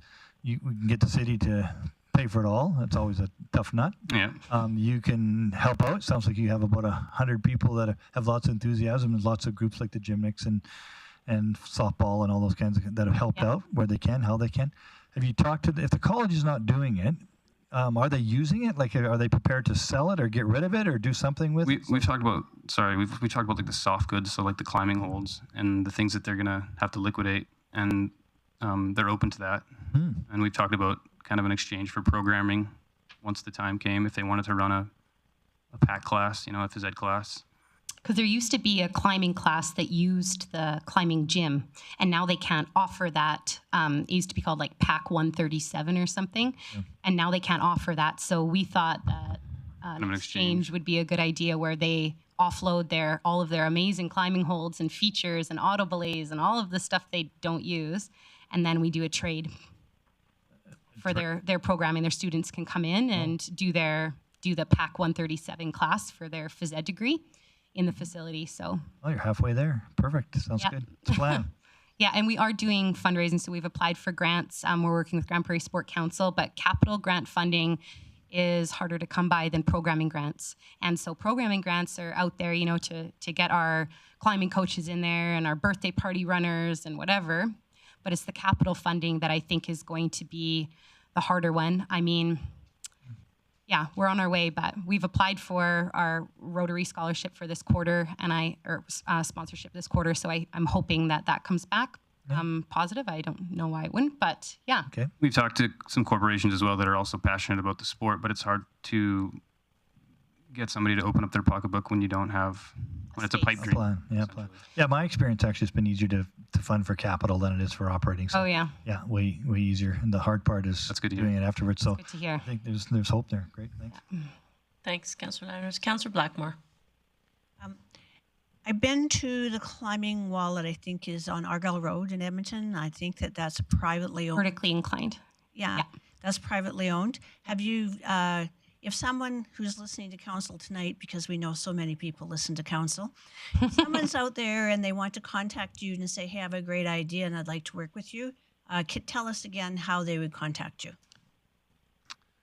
Well, it'll be the email. Yeah. So gpclimbingassociation@gmail.com, and they can find us on Instagram and Facebook as well. Great. And if anyone wants just a membership or to give their support, that's the same. Same. Yeah, absolutely. And if anybody out there is just like waiting to donate $50,000, they're just like, this is the opportunity. Or 500. Or like 500, I'm sure they're there. I've had 2 years. I just want to spend money. I have a plan for them, and I will they get to be on a permanent donor wall. They could even name one of the walls. So if there's somebody out there desperate to spend money, well, I can help them. Price of oil is good, I hear, right now. Councillor Bressy, have you gone once? Okay, Councillor Bressy. Then I'll put myself in the queue. Great. Thanks for coming in. Really appreciate it. It's always fun to have this room full, so that's always exciting. Just one question for you is, say we had a space where it had tons of vertical space like you need, but not enough horizontal space. And we had another space that had the horizontal things you're talking about, but not the vertical needs. How important is it that rope and lead are in the same facility, or are those disciplines that are separatable? I mean, if you look at Edmonton or Calgary, they have a variety of gyms, and we're not that big of a city that we couldn't split the two up. Having a bouldering facility and a roped facility. If that needed to happen, I don't think anybody would scoff at it, especially from everybody that's here. If I had to go sport climb one night, that's usually how it works anyway. You pick your poison kind of for the evening. Or most of us used to just boulder anyways. I mean, that was what that gym at GPRC was really great for, is we had great bouldering capacity there. There wasn't a ton of rope climbing there. I mean, there was a bit, but if somebody were to tell me 5 years ago when we only had GPRC that they were going to build a really great lead wall and some really great rope climbing in a different facility, I think everybody in the community would have jumped all over it. So great, thank you. Thanks for that, Councillor Bressy. Just a quick question. Great seeing everyone here tonight. Great job organizing people. Will you be doing the same thing and going to the county to ask them about the possibility of hosting the facility at the Crosslink Centre? I think so. With, I don't know, based on what you read in the paper and maybe the rumor mill, we kind of assumed you guys were helping each other out, but we definitely, that's kind of the next step as well, right? We want everybody to know that it's for the community, regardless if it's in the county or the city. I think too, originally that Smith site really struck us as like, wow, what a cool facility. As a teacher also, and I hadn't really mentioned this, is one thing we want to do is as a nonprofit is offer really affordable / possibly fully funded climbing for youth at risk in our community and youth from low socioeconomic backgrounds. So we want to have sponsorship for kids. And I think the Smith site is, really in a part of our city that has a lot of socioeconomic issues going on. I used to teach in a downtown school. And so I really feel passionately about bringing as many kids into it. And the site out at Smith versus out at the Crosslink, I think to me, if I was a kid from a tough home and I needed to get out for a night and I could go to a climbing gym instead of wandering around the streets, I'm not going to get all the way out to County Crosslink Sportsplex. Yeah. I would be able to walk to Smith. So I think that's why we wanted to meet with you first is to me, that is my facility that I have in mind. Truthfully, it was the leisure center. And then it was like, we're taking it down. And I was like, all right, next Smith. So. All right. Thank you. Councillor Bosch.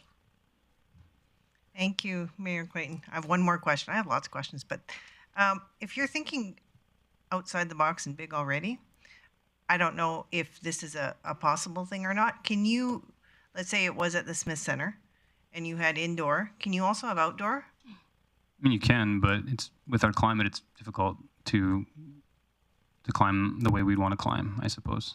In the summer, it would be great, but it's tough. A lot of climbing holds and they do, but they're more expensive to accommodate things like weather and wear and tear.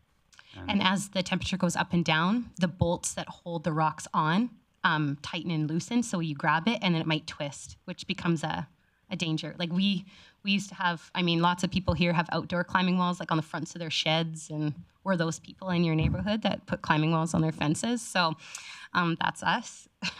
And every time you go to grab one of those holds and it twists, you're just like, ah. It's a possibility, but then I've also read into things like liability for the cities. You'd have to make sure that nobody could be hurting themselves after hours and things like that. So it's definitely a possibility, but a few more headaches, I guess, I suppose.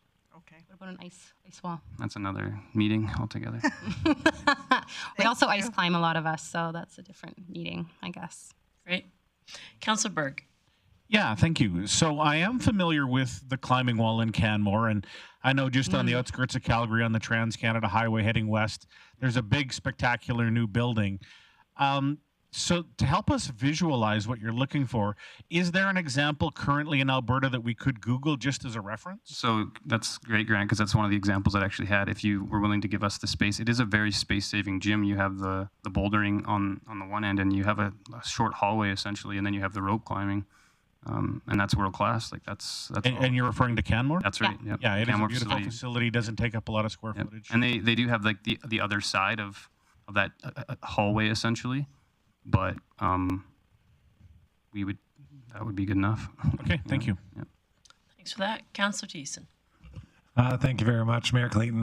This is my last question. Everyone else took the ones that I had on my list. So in talking, just sort of tag on Councillor Bosch's question, is there anything that a building would need in order to put one of these prefab walls for climbing on it? Like, does it need to be able to carry a load, like the wall, the holds, the grips, and then people jumping for that? Is there any special considerations that a building might have to take into account? I think everything, when it comes to prefabricating these walls, the companies that build them engineered the structure behind them, the skeleton, I guess, if you will. So that would be something that would be engineered into the build. I assume the overall that cost yeah, of the wall already. I assume that from what I've read, and correct me if I'm wrong, that the city having their own engineers would have to make sure that that was legit as well. But for the most part, that would all come. I mean, you'd have to physically bolt the wall to the building, and it would have to withstand the weight of a wall hanging off of it. So, yeah, I don't know. I'm not an engineer, so I don't know if there would be additional costs or if there'd be like some reinforcement that would be involved. But does the city have engineers that is something that they would work on, or is that something we would need to contact an engineering company? Okay. Yeah, we do have engineers on staff. We also have an engineer on council as well. So okay, reloaded. Thank you. All right, so that's everybody out of my queue. Again, thank you all for coming. Great job organizing everybody. Also, as many councillors mentioned, it's really nice to see some people in person. Appreciate that. Just one note, if you weren't aware, tomorrow at the Activity Reception Center in the Smith subdivision, our children's climbing wall is being installed. So that's great news. That's awesome. Yeah, so anyways, thank you all for coming. We're going to move on our agenda. You're more than welcome to stay. We do have 2 public hearings before we get to discussion and debate between council on what, if any, are next steps. And if you don't choose to stay, someone from administration will follow up with you. Okay. All right. Thank you very much for your time. Thanks so much, everyone.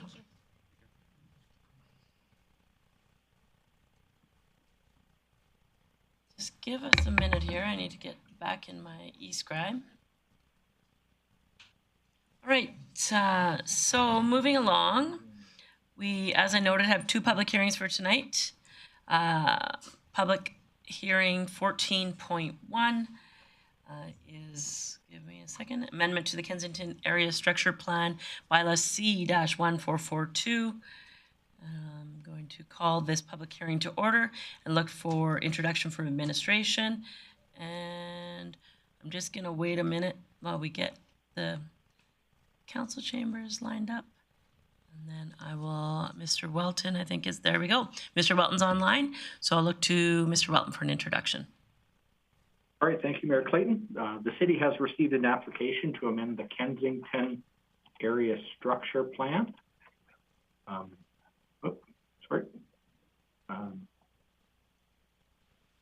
basically, clicked on the wrong one. The city has received an application to amend the Kensington Area Structure Plan. The Kensington neighborhood is located on the west side of the city. The initial area structure plan was adopted in 2017. What this application does is propose that the area south of 176th Street and west of 76th Avenue and 116th Street to be added to the area structure plan area.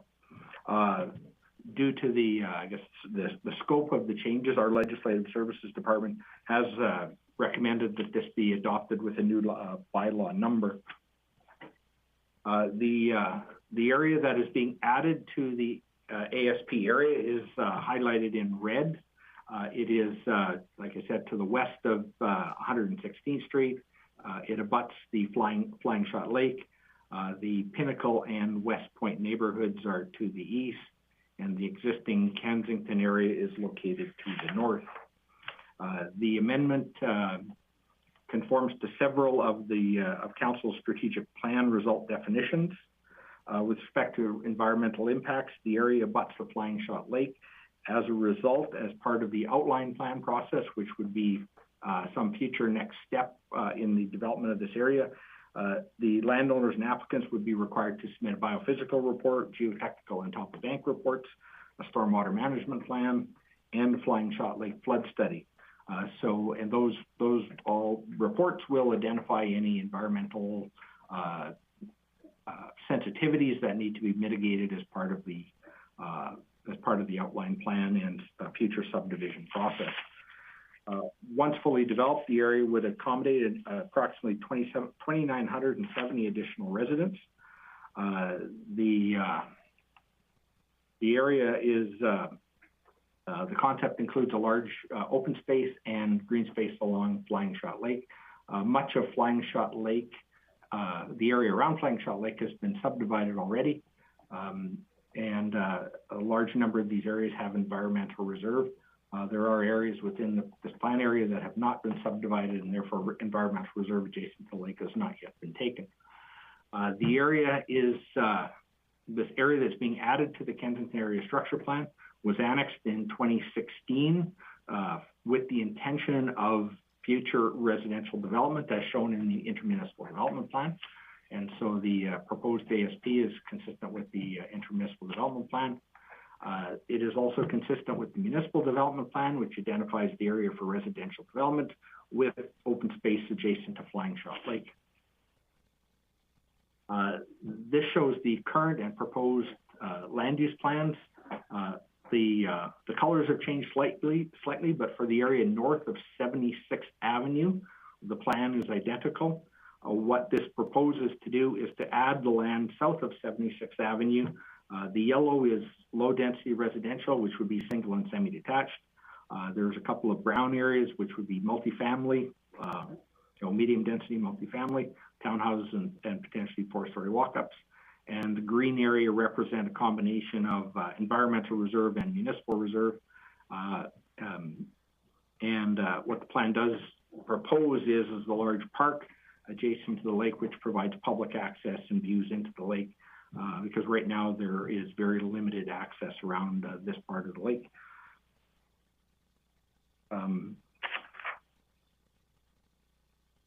The area north of 76th Avenue has been, an outline plan has been prepared for the area north of 76th Avenue, which is called the Kensington Outline Plan. The landowners of the area south of 76 would be required to submit an outline plan for the area south of 76th Avenue before the area could be subdivided and developed.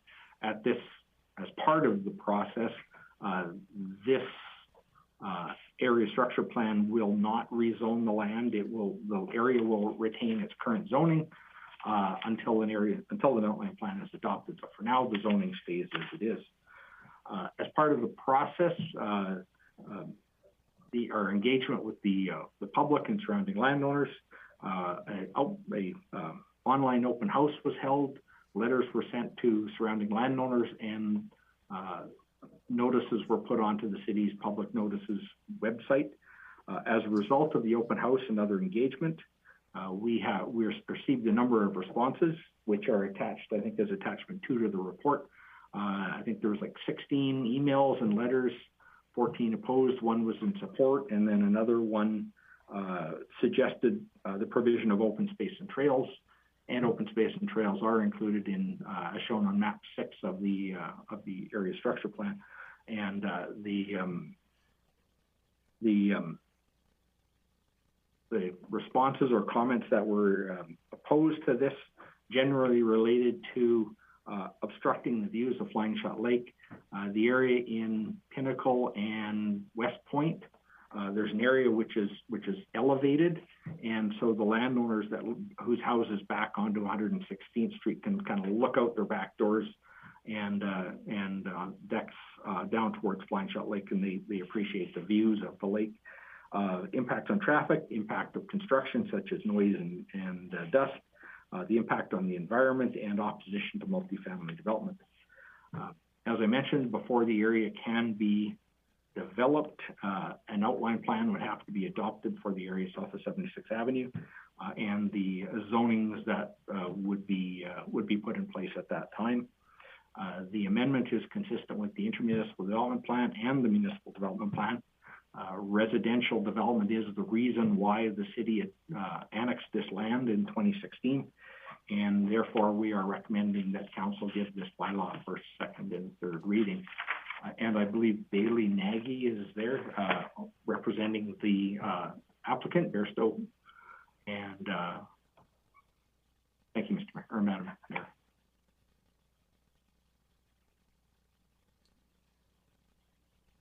All right. Just not quite ready for you yet, so just give me 1 second. Thanks.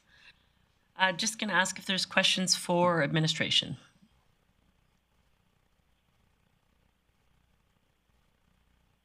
Councillor Bressie. Great, thank you. Thank you for the presentation and giving us some context. I appreciate it. I'm curious, you said that this, something that I didn't see in the report anywhere was just talk about how this was annexed for residential development. Would that, do we have any sort of planning documents where that intention would appear, or anywhere where that intention would actually be written down? Mr. Welton. Yeah, through the mayor, it's the intermunicipal development plan that identified the areas that the city was going to annex. The IDP is to a large extent a document about annexation, and so the land uses that are identified in the IDP were essentially the areas that were that the city intended to annex for residential development. So this map here is a blow up. Oh, I go back here. I got to start sharing again. This map here is a blow up of one of the IDP maps. It was zoomed in quite a bit, so it's kind of rough. But the yellow area is identified for residential, and the green is environmental. Essentially, is environmental reserve setback from Flying Shot Creek. So yeah, it was essentially the IDP signaled the intention for annexation. Thank you, Madam Mayor. Go ahead, Councillor Bressie. Great, thank you. And just follow up to that, I know that provincial legislation says that if they disagree that intermunicipal development plan wins, but is that residential use also reflected in our municipal development plan? Mr. Welton? Through the mayor, yes, it is. This is the map from the municipal development plan. This is the future land use. This tan color is all identified for residential development. So this is the municipal development plan intention for this area as well, which is residential development with green space along the edge of the lake. Excellent, thank you. Thanks for that. Councillor Blackmore. One of the issues raised in the letters in opposition referred to Indigenous lands. I am of the understanding that the original Flying Shot settlement was actually on the west side of the lake. Can you speak to that at all? Mr. Welton? Through the mayor, I don't know the specifics of that. As part of the outline and plan and subdivision process, the province requires a historical resource review. And so that would be done at a later stage prior to development of the area. So I'm not familiar with the sort of the history of Flying Shot Lake, but the process the province requires prior to subdivision a historical resource review, which I would expect would be done as part of the outline plan process, and if that generated any concerns, then they would need to be addressed prior to adoption of the outline plan. Thank you. Okay, thank you. Councillor Berg. Yeah, and actually mine's just somewhat of a follow-up to Councillor Blackmore's. So if it is a Métis settlement, and I'm sure it was designated 110 years ago, I know that a lot of transactions can happen with that should they choose not to settle. So more for Mr. Welton. Rather than provincial, traditionally Indigenous affairs falls under federal jurisdiction. Is there any federal oversight or restrictions that you're aware of on this piece of land? Mr. Welton? Through the mayor, I'm certainly not aware of any. This area is the last part of the Flying Shot Lake area that would actually be developed and subdivided. If you look at the map that's on screen, it's not a complete picture of the Flying Shot Lake area, but almost all of the area surrounding Flying Shot Lake, which is in the area in white, which is currently in the county, has been subdivided and developed with country residential. So part of the issue is that depending on what a historical review would find, it would appear that mostly, if it does find any impacts, it's on areas that have already been subdivided and developed, and potentially too late for any mitigation to happen now. Okay, thank you. Thank you for that. Councillor Bosch. Thank you, Mayor Clayton. Mr. Welton, can you answer the question on if you buy a piece of property, you buy a house, and your realtor has the ability to find information available of what is happening in regards to development near you? Is that the IDP or the MP? Because I know our realtor did it when we bought a house, and we know exactly what his future intentions of coming in around our area. Mr. Welton? Through the mayor, I guess there's a number of different documents. Certainly the municipal development plan is one. It provides a very broad plan for what the city is, how the city is going to grow, sort of on the edges. It's really at the area structure plan and outline plan level, where you can see with a lot of detail what's going to happen, like right behind you, right across the road. It could be, there's houses that are going to be behind you. It could be green space, whatever. There's layers of plans from the MDP, the outline area structure plans, and then the outline plan. So if a real estate agent or somebody who's thinking about buying a particular property or house, contacts the city and says, what's going to be behind me in the future, we would start at the outline plan process to see if something's done, because that provides the most detail. If there's not an outline plan, then the area structure plan provides some level of detail. If there's no ASP, then potentially it's the MDP that provides some small amount of detail. So there's a layered process. So depending on the nature of the area, where you look is going to vary. Thank you, Madam Mayor. Thank you. Thanks for that. Councillor O'Toole. Thank you very much, Mayor Clayton. Just curious, when I read the report, there's approximately 3,000 people that could move into this area that's being proposed. And I was wondering if you have any idea how, if the developer is planning on doing this in the very near future or in the future. Mr. Welton? Through the Mayor, I certainly don't have any specifics about that. Once an area structure plan is adopted, it can just sit for a number of years before the landowners decide that they're going to take the next step and do an outline plan, or they could potentially do an outline plan, like right away. But this is a necessary step either way. The applicants are there representing the landowner. They might have a better sense of what the developers or the landowners' plans are as far as timing. Thank you. That's exactly the answer I was expecting from you, so thank you very much. Councillor Lanners. Yeah, two questions. So, Mr. Welton, so we're referencing back to the IDP and the MDP and saying that that was in existence for many of these owners to look at. But is it fair to say that West Point and many of those areas would have been developed prior to identifying this area as high density residential, or were those, or how long has this been identified as such? Mr. Welton? Through the mayor, this specific area was only annexed in 2016. Certainly West Point and Pinnacle were already developed in 2016. So the landowners in this area certainly would have potentially they would be there before the MDP identified it as residential. However, the IDP I think was adopted back in 2010, and so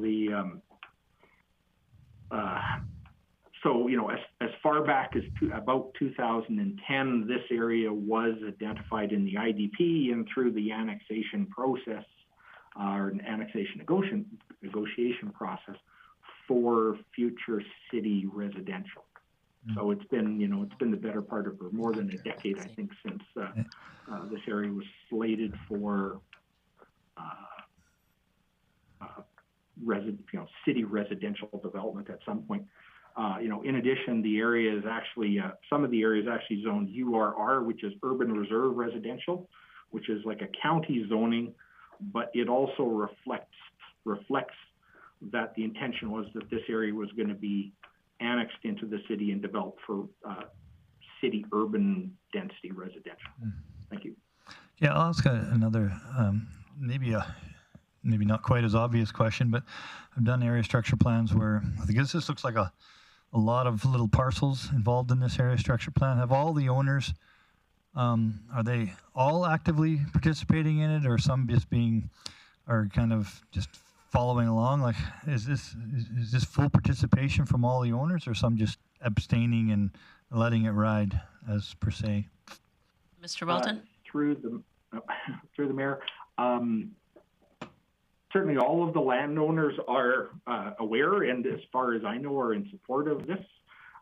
There is one lead landowner. I think that, any more about that, I think that question should be posed to the applicant, who are working on behalf of one of the landowners. Thank you. Thank you. Right. Mr. Welton, just a question for clarification so that everybody's on the same page. Am I correct that this land was identified in the long-term annexation plan as part of the IDP? Through the mayor, this area was identified as part of the short-term annexation area. Okay, perfect. Thank you. All right, I see no more questions for administration, so now I will move to the presentation and submission part of the public hearing. And so I'm assuming that you're here to speak on behalf of the presentation. So I will look first, just so everyone who's watching, we'll go through people who are here to speak in support of this application. And then I will give an opportunity for people to speak who are in opposition to the application. So please go ahead, introduce yourself, and then I'll open it up in case there's any questions for council. Thank you. Thank you, Mayor Clayton. My name is Bailey Lapp. I'm a senior planner at Bearstone Associates Engineering, and I'm here representing the landowners that have applied for the amendment. Firstly, I would like to thank City Administration for all their support on this amendment of the Kensington Area Structure Plan. The land uses within this amendment are similar and compatible with the land uses found in the adjacent neighborhoods. This amendment is consistent with the city's master plans and statutory documents. If you have any questions, I'd be happy to answer them. Thank you. All right. So a few of you had questions that were possibly best for the applicant. Now's the time. Councillor Lerners. Sure, I'll go to it. So it seems silly. I'm just more curious. Are all the landowners actively participating in this process? Yes, I've personally reached out to all of them, and they are active. And they're all supporting of this? Absolutely. All right. I don't see anyone else in the queue, so thank you for coming tonight. Thank you very much. Yep. Oh, I apologize. You wait at the 11th minute. Mr. O'Toole. Seems the thing to do. Just a question that I asked our department, is the developers proceeding this in a hurry to build, or is it something they just want approved, and when the timing comes correct, that they will build? They have applied, or they are working currently with me to develop an outline plan for the area, but no talks of building or pursuing the outline plan at this point. As you know, the outline plan can take a year or so to develop, so they're in no hurry, but we are in the works of proceeding with the area. Before anything happens, it's probably 2 or 3 years before anything Absolutely. happens. Thank you. All right, last call from council. Okay, I see no one. Thank you so much. I'll now ask if there's anyone else here in support of this submission to please come forward. I will check with Ms. Karpaszewski to see if there's anyone online that wanted to speak in support of this submission. I don't know if they want to speak in support. All right, so I have a couple of names online. If you're here to speak in support of this application, turn your camera on. If you're here to speak in opposition, I'll come back to you on that. I have Atina Girard, Lawrence Stephan, maybe Tammy Stephan. If either of you are here to speak in support of this application, please turn your camera on. If not, if you're here to speak in opposition, I'll come back to you. Seeing nobody turning their camera on and no one in the chamber is moving to speak in support of this application, I will now ask if there's people to speak in opposition of the application. If you're online and you want to speak in opposition, I will come to you in a moment. I will now ask for anybody in the chambers who would like to speak in opposition to this presentation or this application, please to come forward and introduce yourself. All right, I'll ask now if you're online and you'd like to speak in opposition to this application, please turn your camera on and identify yourself. And I will ask a third time if there's anyone here to speak in opposition of this public hearing, or this presentation rather. Seeing no one, I'm going to close the public hearing, move to business arising, and open it up for council for business arising.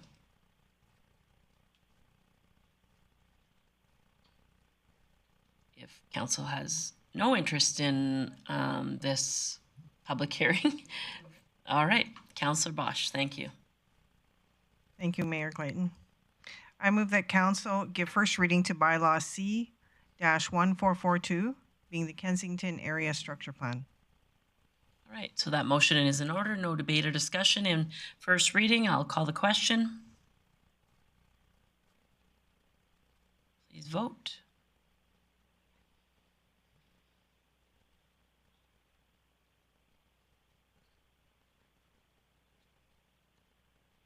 Who are we missing? Councillor Lanners votes in favor. That is carried unanimously. Councillor Bosch. Thank you. Council gives second reading to bylaw C-1442. So this is second reading on bylaw C-1442. This is an opportunity for council to discuss or debate this bylaw. Seeing none, I'll call the question. Sorry, okay, you're good? Okay. Call the question, please vote.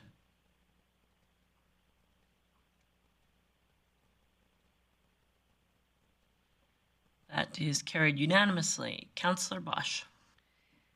I move that council have third reading tonight of bylaw C-1442. So this is a motion to have third reading of bylaw C-1442 at this meeting tonight.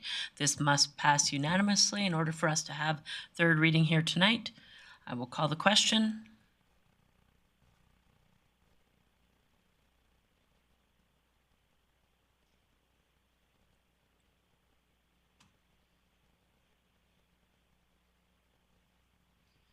That does carry unanimously. Councillor Bosch. I move that council give third reading to bylaw C-1442, being the Kensington Area Structure Plan. So thank you. That motion is in order. This is to give third reading of bylaw C-1442, the Kensington Area Structure Plan. Councillor Bressie.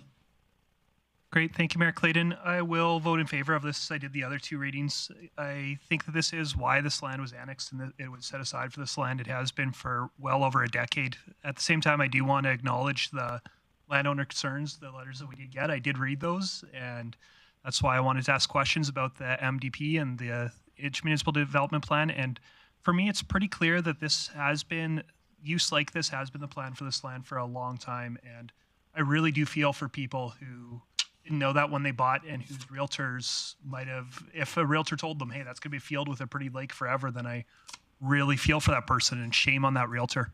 But I do think this has been the long-term plan for this area, and it doesn't make sense for us to not allow land to get developed when we're trying to make sure that residential development happens in a way that it's close to arterial roads, it's close to transit, it's close to amenities like the Eastlink Center, it's close to the school that is going to be built in Kensington. I think this will be a nice neighborhood with a connection to that school, with proximity to those amenities, with some good parks, some good open networks. So I hope the council will support third reading of this bylaw. Thanks, Councillor Bressie. I too will be in support of this, echoing some of Councillor Bressie's comments in proximity to a Catholic school, a public school, a Francophone school. This truly on a primary transportation route has access. It has an opportunity to be a next great development within the city, and I look forward to seeing things over the next few years of what this could look like. Seeing no one else in the queue, I will call the question.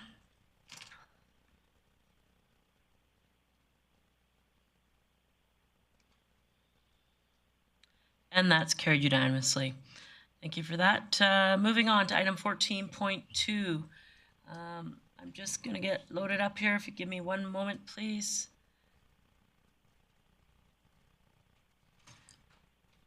All right. Item 14.2, Stone Ridge rezoning bylaws C-1066-14, C-1383B, and C-1260-152. I will call this public hearing to order and look to administration. Mr. DeRoche.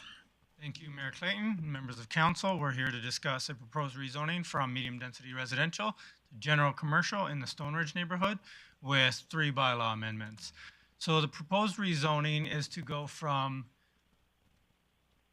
medium-density residential, which is a zoning that allows for different types of multifamily housing, including townhouses and apartment buildings. And the proposed change is to go to general commercial, which is a commercial zone that's intended to be near medium and high density residential areas as well as other non-residential areas. And it allows for different types of commercial related to that type of part of a neighborhood, including things like restaurants and office space and convenience retail. In order to accommodate the proposed rezonings, amendments are required to 3 bylaws: the Southwest Area Structure Plan, the Stone Ridge Outline Plan, and the Land Use Bylaw. These are mainly map changes for the Area Structure Plan and the Outline Plan. The changes include some adjustments to tables and textual references to update the numbers. So the subject property is part of a much larger residential parcel. It's approximately 1 hectare out of a 5-hectare parcel. And so to the west, we have lower density residential development and then commercial further to the west. To the north of the site, we have more commercial properties that are mostly commercial general, like the proposed zoning. To the east would be medium density residential as well, and then more residential. And to the south, we have open space and stormwater management facilities. Sorry, to provide greater context here, this is south of 68th Avenue, where Community Knowledge Campus is, the Eastlink Center. And so the proposed zoning is consistent with the other uses in the area and would be compatible with the residential context. In addition to that, the municipal development plan has a policy recommending that we aim for 25% of residential properties within a new neighborhood be multifamily. With this proposed change, the amount of multifamily land would be reduced, but it would still be at 28% within the neighborhood, which is above that 25% target.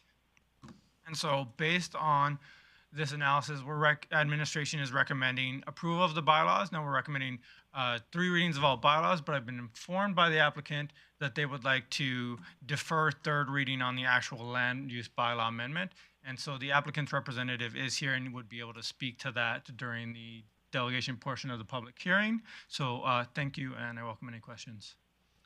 Thanks, Mr. DeRoche. I will open it up to council for questions for administration, recognizing Councillor Blackmore. I'm unclear how big a parcel of land we're talking about. Can you give me an estimate of acreage? Mr. DeRoche? Or Through the mayor, some way of measuring that in my... It's 1 acre.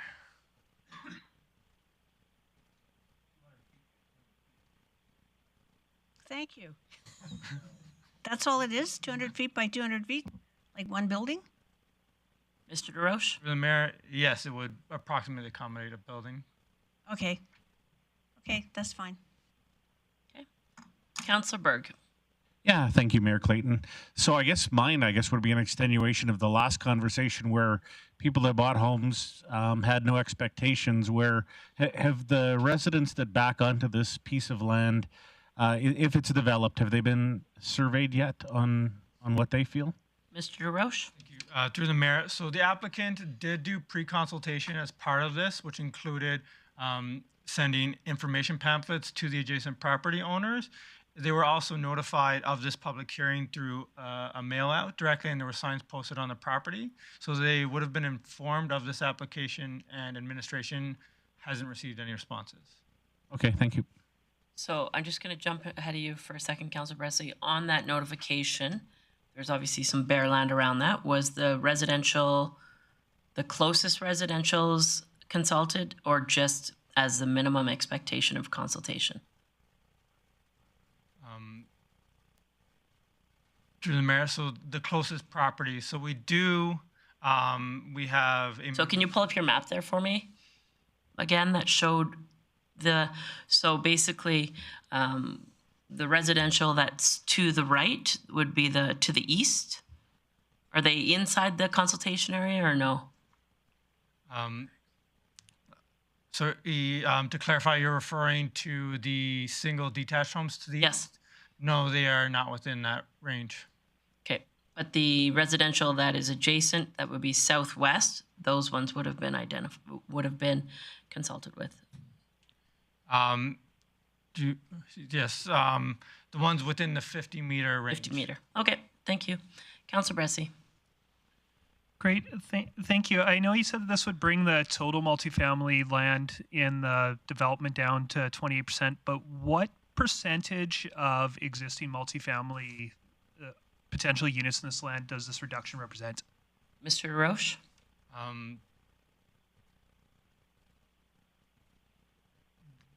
Sorry, it's maybe a question I should have given a heads up on. Maybe I think I'm permitted to ask a question again after. Absolutely. So I'm fine if administration doesn't have this answer, and I'll probably ask it again. But if you don't have an answer by then, that's okay too. It would just take me some time to Sure. review my notes to see the population. Not a problem. Mr. DeRoche, just let me know when you're ready with it, and I'll come back to you. Okay? Thanks. Any further questions for administration before I move to presentations and submissions? Seeing no one else in the queue, I will now move to presentations. If you're here to speak in support of this or make a presentation, please come forward and introduce yourself. Good evening.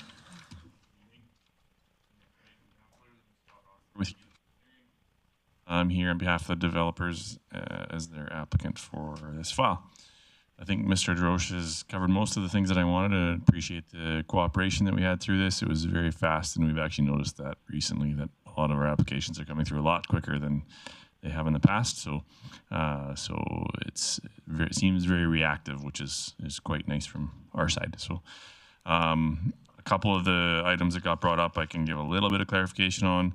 Site size is 1 acre. That equates, based on population estimates that we use in area structure plans and outline plans, to about 47 people. So it'd be a very small reduction in the, I can't give you the percentage off the top of my head. I can get it for you if you want, but that's the idea there. And as far as circulation goes, they were all hand delivered, and notices were placed. Notification signage was placed directly adjacent to this. So although the Grand Banks residents wouldn't have been notified directly, I expect they would have all seen it driving home every day. So thank you. If you do have any other questions, I'd be happy to answer. All right, so questions for the delegate. Councillor Blackmore. Thank you, Mayor Clayton. You do not wish to have third reading tonight. Is there some reason? Yeah, I can give you that. The reason is this is what typically happens in these processes. Is there's obviously a reason that we're doing this rezoning. It'll be followed by a subdivision. So the subdivision isn't completed yet.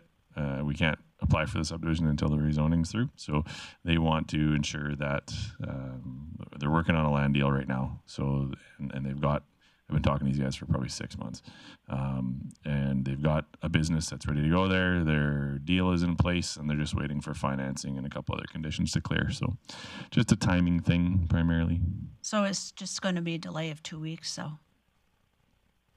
Probably, I don't know the exact answer to that question. 2 weeks, a month, until financing is a tricky thing. Okay. So, yeah. Councillor Lerners. So, Mr. Scott, so I'm trying to read between the lines. When do you want us to, if this gets approved, when do you want third reading? Are you going to let us know when you want third reading? Because we could table the third reading until I'm guessing it's convenient for the developer. A month? Yeah. Okay, so you are. I'm also reading between the lines that this building on this is imminent. You're not just doing this on speculation. You have a purpose for doing this whole subdivision. So, or this whole rezoning and everything else. So there is someone. So it would be sooner than later. So potentially. Yes, absolutely. There is a definite project attached to this. So that's actually the reason that we want to delay third, because we've got a client project that is, or a project client that is lined up to construct this building for a new business in town. It's actually a few businesses. No, not a climbing wall. If anyone has some money, I'd be happy to line that up. Yeah. So that's pretty typical. Is we have a business that's lined up and ready to go in here, and I think Mr. Leonard knows how this works, but we have a developer that currently owns the land. So the reason for delaying it is if the deal doesn't go through, then he doesn't necessarily want the land rezoned because it's currently part of a larger multifamily parcel. That Councillor Bressy. Great, thank you. I probably should have asked this to admin, and I might still, but I think you might have wanted to respond if I had, so I think I'll ask it to you too. Is there other available commercial land in the immediate area of this? there is there's some land that's not constructed on. If you know, there's a parcel directly west of this. I don't know if we can put a map up on the screen. That would be helpful. Closer to the tree line, there's some land, right? There's a couple parcels. So actually turns out to be the same client of mine. So there's a chunk there that's zone CG currently, like just directly west, which is kind of a little island block, that one. That went through the exact same process as this. We actually delayed third reading. If you recall, it was, I don't know, 6 weeks, something like that. That finally went through. That project's planned for spring, so we would expect construction there. On the CA parcel, that's the 4 points. That is available, but it's a different owner and they're out of town. I don't know if they were approached on this or not, but so as far as available land, that RM block has been available for quite some time, and they're getting a lot of commercial inquiries, but very few multifamily. Great, thank you. All right, so Mr. Russell, I do not see any more questions in the queue, so thank you for your time. Thank you. I will now ask if there's anyone else here to speak in support of this submission to please come forward. I will also look online to see if there's anyone here to speak in support of this submission. Seeing none, I will now ask if there's anyone here to speak in opposition of this submission. I'll ask a second time if there's anyone here to speak in opposition of this submission. And checking online to see if there's anyone here to speak in opposition of this submission. Seeing none, I will close the public hearing. I will just check with Mr. DeRoche if you've had a chance to answer Councillor Bressy's question. If not, totally understandable. He has some high expectations, and but I'll turn it over to you in case you do. Sure. Thank you, Mayor Clayton. Just some quick math. So as the applicant stated, the population change would be about 57 estimated people, and based on our methods, that's approximately 34 units. All right, perfect. Thank you for that. So now I look to business arising. And I have Councillor O'Toole.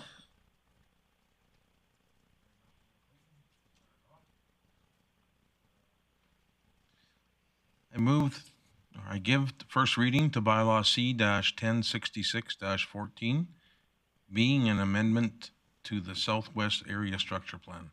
Perfect. So this is the first reading for motion bylaw C-1066-14. No discussion or debate on first reading, so I'll call the question. Please vote.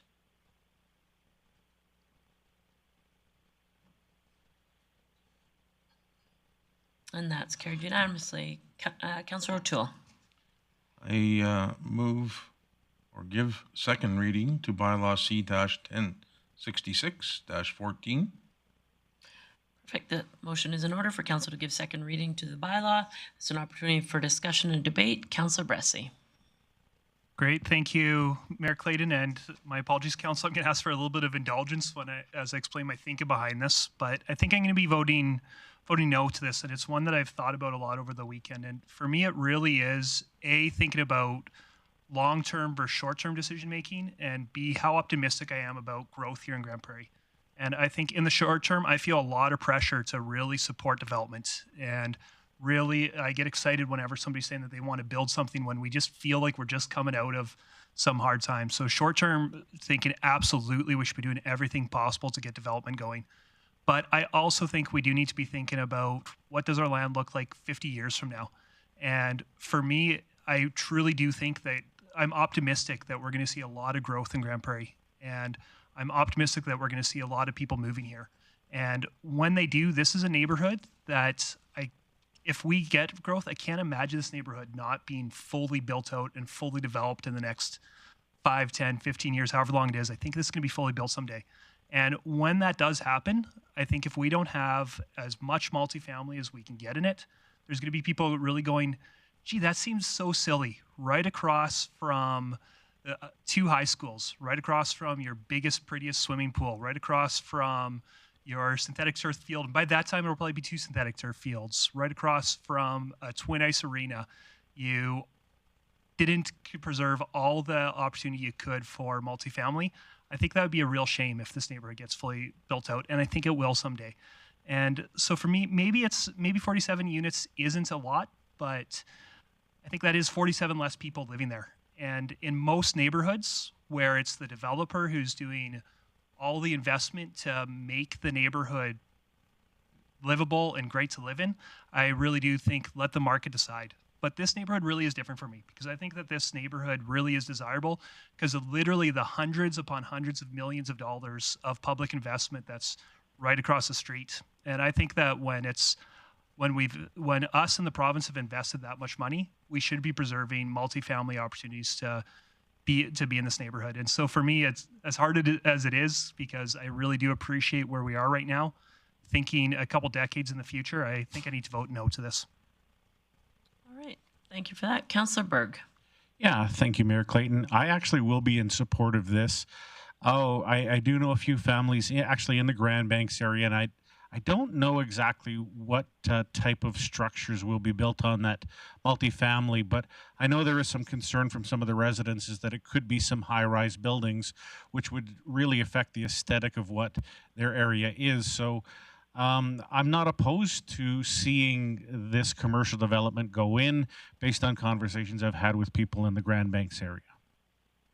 Thank you for your comments. Councillor O'Connor. Yes, thank you, Mayor Clayton. I'll be voting in favor of this motion I believe that if somebody comes forward with an idea and they got money in their hand and they're willing to develop, then I don't think we should be holding them back from developing. I think there is lots of opportunity for residents in other places. So I think this would fit in this area. So I'll be supporting this motion. Councillor Lerners. Yeah, you know what? I've been in this business for a while, and it all sounds. You're old, sorry. I am old. Yes. Thank God for Mike and Miss Blackmore. Otherwise, I'd feel bad. Okay, keep going. I sort of derailed us. I apologize. Keep going. Anyway, sorry. But anyway, I've chased this dream of multifamily for forever, and I've come to the realization that why multifamily isn't successful is because we're absolutely blessed with land and ability to build affordable single-family housing.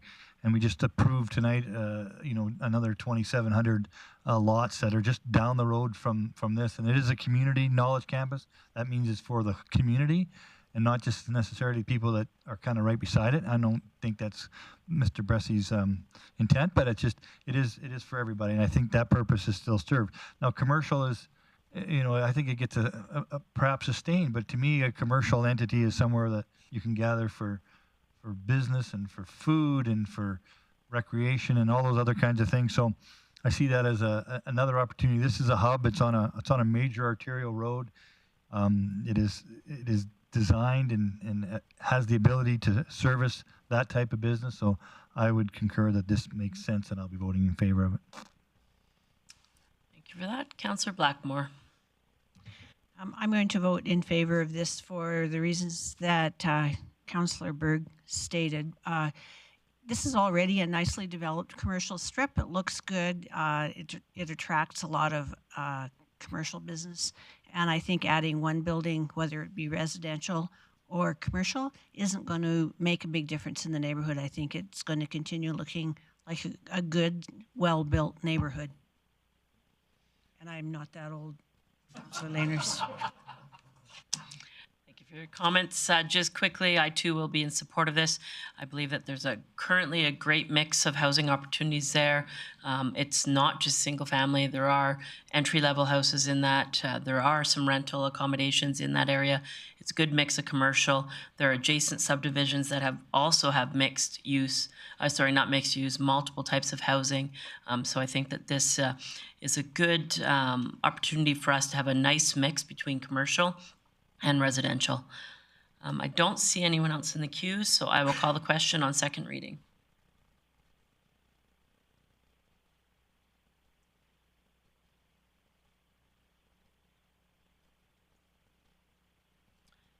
And that is carried 8-1. Councillor O'Toole.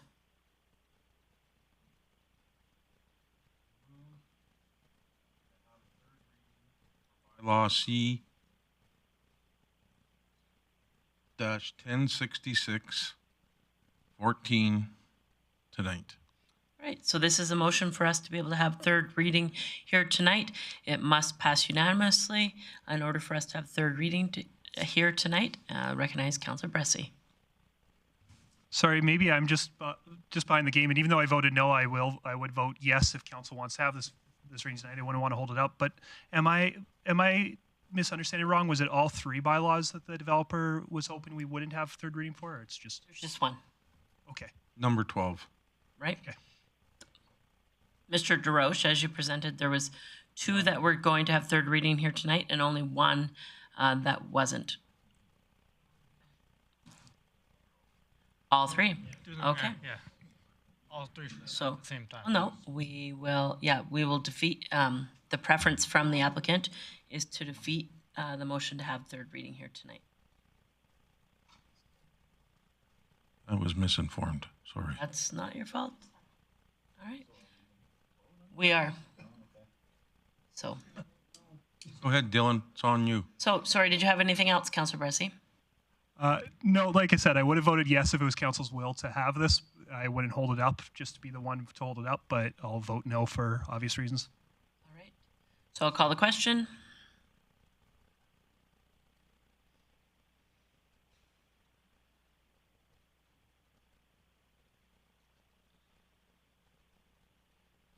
So that motion is defeated.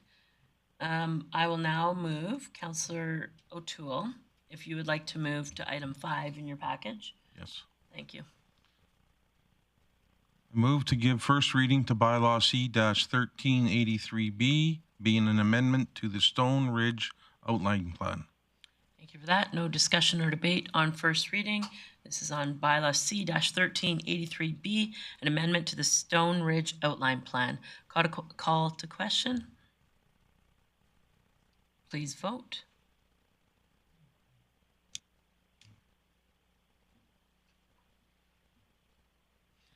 That's carried unanimously. Councillor O'Toole.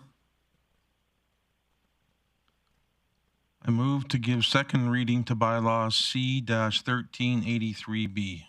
Thank you for that. So this motion is to have second reading here tonight. Opportunity for discussion or debate at second reading. I see no one in the queue. I will call the question.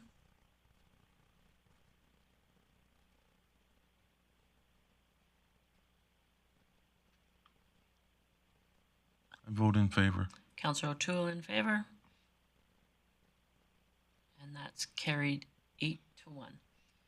I will now go to Councillor O'Toole and remind him that the preference of the applicant is to not have third reading here tonight. However, please go ahead with your motion. I'll make the motion. I move to have third reading for bylaw C-1383B. Thank you. So this is a motion to have third reading here tonight. Call the question. Absolutely.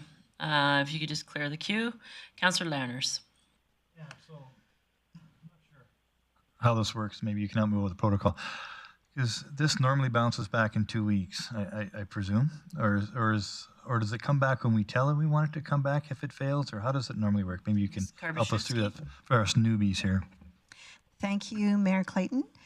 Typically, third reading would come back at the next regular council meeting. Having said that, if the applicant isn't ready, we will work with the applicant and bring it back when it is ready. And just as a note, any bylaws that do not get third reading within, I believe it's 2 years, but let me check, they are no longer active. So they do have some time. All right. So I'll call the question on having third reading here tonight.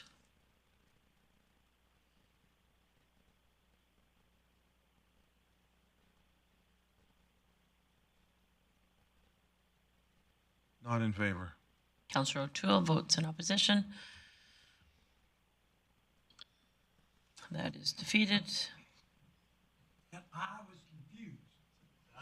We know that.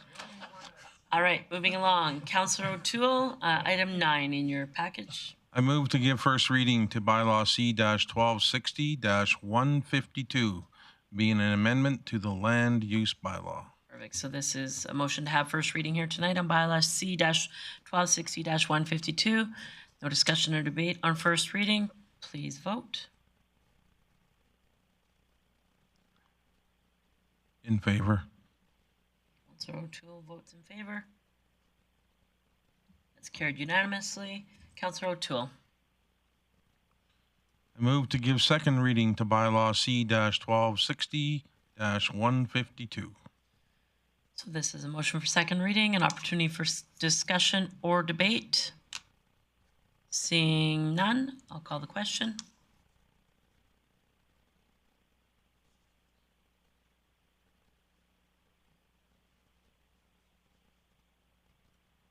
And that is carried 8-1.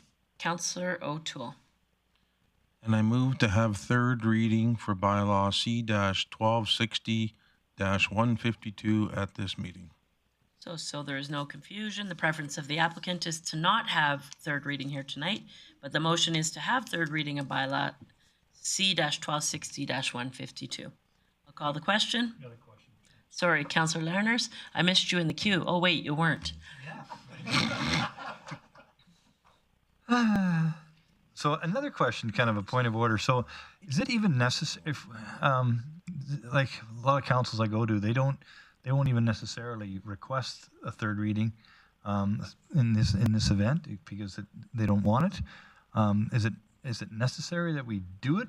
Is it historical that you guys typically do this, or is it something we just couldn't do if we didn't want to? And third reading would still show up in 2 weeks. We're only doing that so that we could do it tonight. But if we didn't do it, it would just come back automatically 2-3 weeks from now, right? Ms. Karbaschewski. Thank you, Mayor Clayton. Yes, Councillor Lenners, you're correct. We don't necessarily have to defeat a motion to give third reading at this meeting. But having said that, it's just a nice, clear way to move the bylaw. Define it. To defer it until the next meeting. Thank you. So, Councillor Lerners, it's not normal practice. However, it was clear, it was identified early that it appeared only one was not going to have third reading, but so there was a little bit of miscommunication there. All right, so Councillor O'Connor, any questions? Okay, I'll call the question.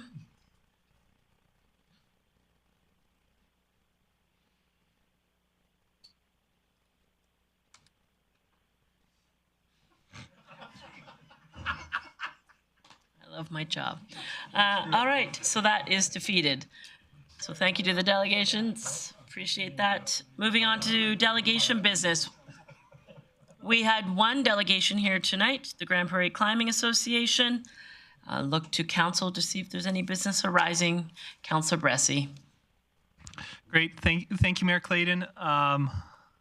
Oh, no, I closed my Word document where I was working on a motion, so I'll be doing this bit on the fly, so I'm very open to wordsmithing. But I would move that council direct administration to connect with the delegation and bring to the appropriate standing committee a report outlining the potential capital and operating requirements of a climbing wall, of a lead, rope, and bouldering climbing facility, and a recommendation on if there are existing city facilities that could accommodate one. I'll give Ms. Karpaszewski a moment to catch up and make sure that she's... And I'd like to speak to it, but I'll make sure we know what we're Sure. talking about first. Okay.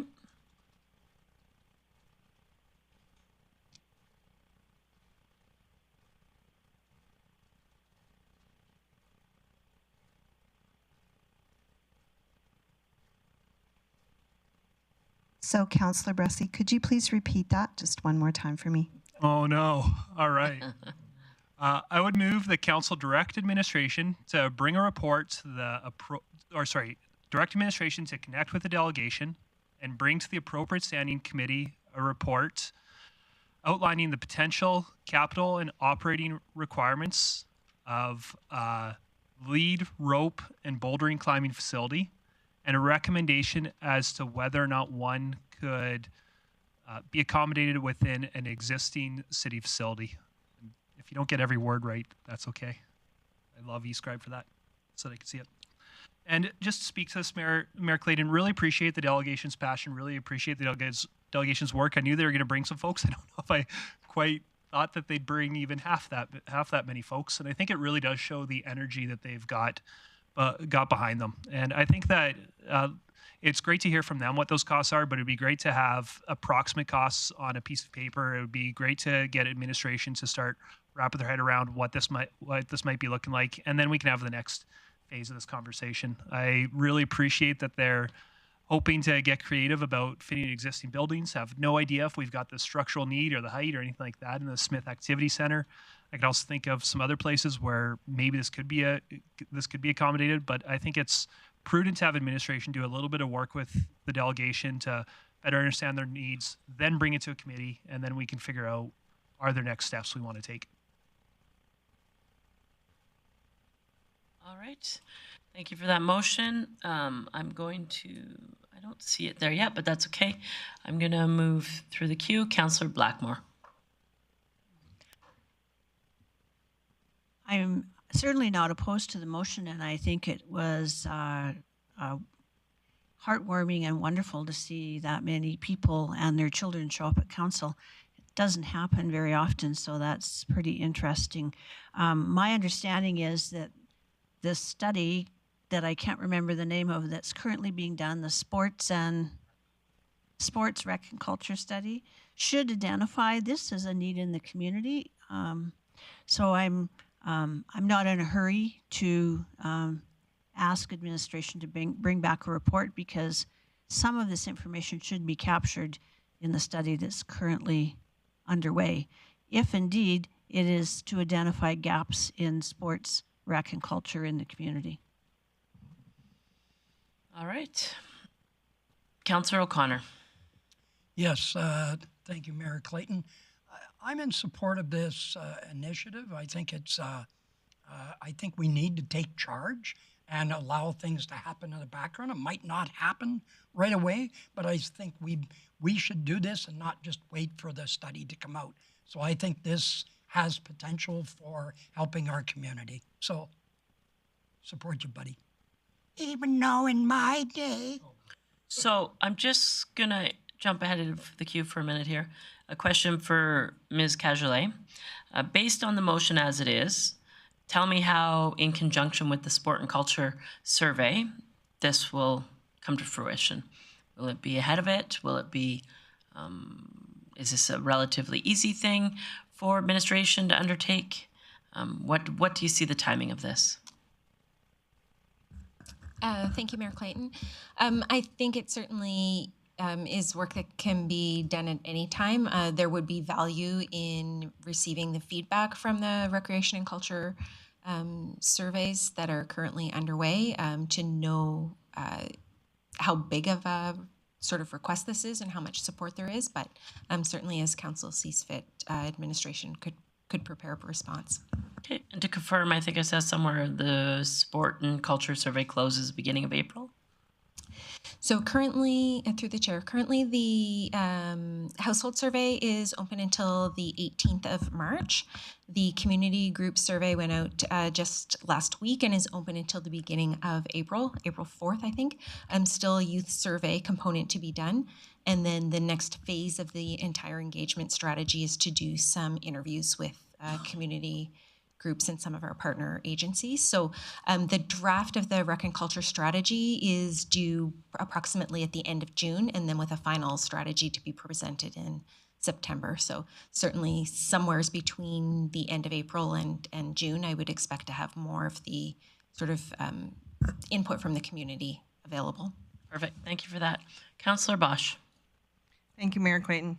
I'll vote in favor of this because it's really nice to see a not-for-profit climbing association wanting to be a partner with the city and willing to be collaborative in the fact that they are willing to look for some of the money too through granting and fundraising, as well as willing to get their feet wet in this. They're not just asking us to throw in a bunch of cash and just have expectations of somebody else doing it. So I do appreciate this group, and I will vote in favor. Thanks for that. Councillor Thiessen. Thank you very much, Mayor Clayton. I debated not voting for this because it's too wordy for what you normally craft, Councillor Bressie, but I do think it was a great statement by our community, the climbing community in particular, coming here and showing, I guess, their strength in numbers. I think we saw a group about half that size, and we ended up conceding to pickleball courts at one point. But that's for a totally different demographic. This one seemed like, just like pickleball, like they were all ages and they want to have this. I think the most important part of this, and I think kind of what I was already writing down, because I think this is doable. I think the group can fundraise for themselves. I think at the city, like, I don't think we have to take it into a big study. That's just my opinion. I think we saw the group that if we encourage them to get all their members to write, then we might be building about 20 climbing gyms across depending on how many different user groups we actually converge with, and I know there are many. So I think this is important because if we can identify a building that's usable for the group, that gives them something that they could build a package around. You know, they say, hey, we got this corner in the Smith Subdivision Rec Center, or we got this part of the Eastlink Center gym. If administration has a pre-existing wall or corner or space that's underutilized, and we can identify that right away, then that gives them legs to run, and hopefully they're coming to us at budget going, hey, you know that $650,000 ask? We only need 100. And I could be more palatable to voting for that type of stuff there too. So for all those, I think this puts it in the right area. And I think it's that last part that I'd really like to stress is, are there existing facilities and spaces that we could accommodate this group in? Because obviously it's a very noticeable gap in our community. So for all those reasons, I'll support this. Thanks. Thank you for that. Councillor Lerners. Yeah, I think I could support someone looking around and seeing which buildings we have that makes sense. I don't know if our rec study is going to go to that kind of detail and say, oh yeah, well there's a corner here and a corner there. So I think there are two different kinds of asks. So, and I would hope that our rec study would, when you talk about other participants, would look at what other, for instance, the school districts have to offer. And whether or not the college is still willing to participate, and I heard no, but it'd be nice to have some kind of a confirmation, and then, you know, their willingness to kind of to let it go. And that's the second step here, but I think the first step I could probably support if all we're doing is going around looking around the buildings and saying, yeah, that might work, and this one might work, and then starting to flush out some pricing later on. But I think they need to work together. That both studies serve a purpose and a little bit different purpose. So I would probably support that for this, as long as we're probably not making any decisions before the rec study is finalized. Thanks for that. Ms. Cajolet. Thank you, Mayor Clayton. I just wanted to add that administration did reach out to the college, so their facility does currently remain closed. They did not indicate any time frame in terms of reopening, so there may be opportunities there to explore, but certainly that is the message right now, is that there is no date of reopening. Okay, I don't see anyone else in the queue. I just had one comment. I will support the motion. However, sort of similar to Councillor Lerner's comments, I don't think that, you know, this should be coming back with exact costed out bouldering wall, a rope wall, you know, a significant project. This is high level rudimentary information. Like, it's not intended to be, here's a plan, go ahead, council, decide to fund it or not. So I think that's what council's looking for. Can we get a head nod that we're not? Okay, and Councilor Bressie? Yeah, no, thank you, Mayor Clayton. I was actually in the queue to clarify that as the mover of the motion. That's certainly along my intention. I'd kind of hope to see, hey, climbing wall is typically about this many square feet to this many square feet, and typically costs about this much square feet to this much square feet. Not, I'd be a little bit mortified to see an engineer drawing and fully costed out climbing on the recreation center coming back to us and knowing that a lot of money went to that. Really, for me, it's getting what's a really high level look at what it costs here, and is what the group thinks this is going to cost in the realm of reasonableness.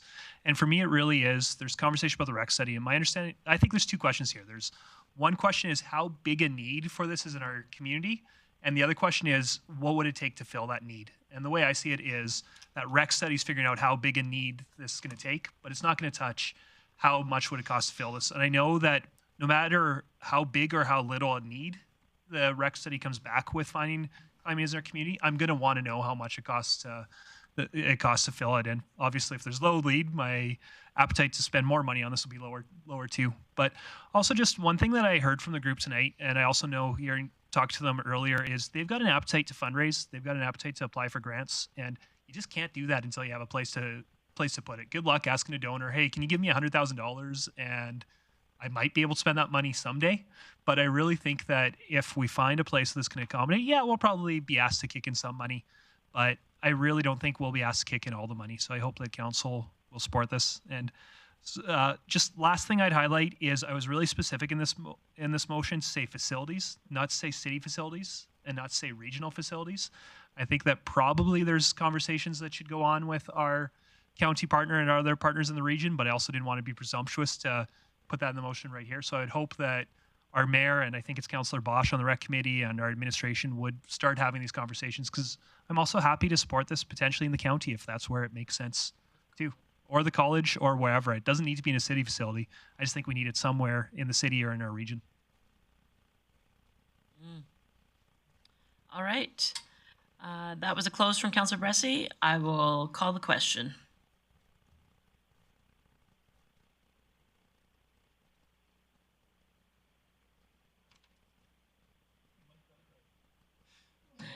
And that carries unanimously. I will now move to item number 16, our council member reports, and I'm going to go in no particular order, but start with Councillor Thiessen. No particular order, but then she just stared at me the whole time, so. Give you a 10-second heads up. Oh, look at that, and I only got 10 minutes to talk. That's perfect. Great. Just a couple quick things to sort of bring everybody up to speed on. Some of us were at some of these events, others not.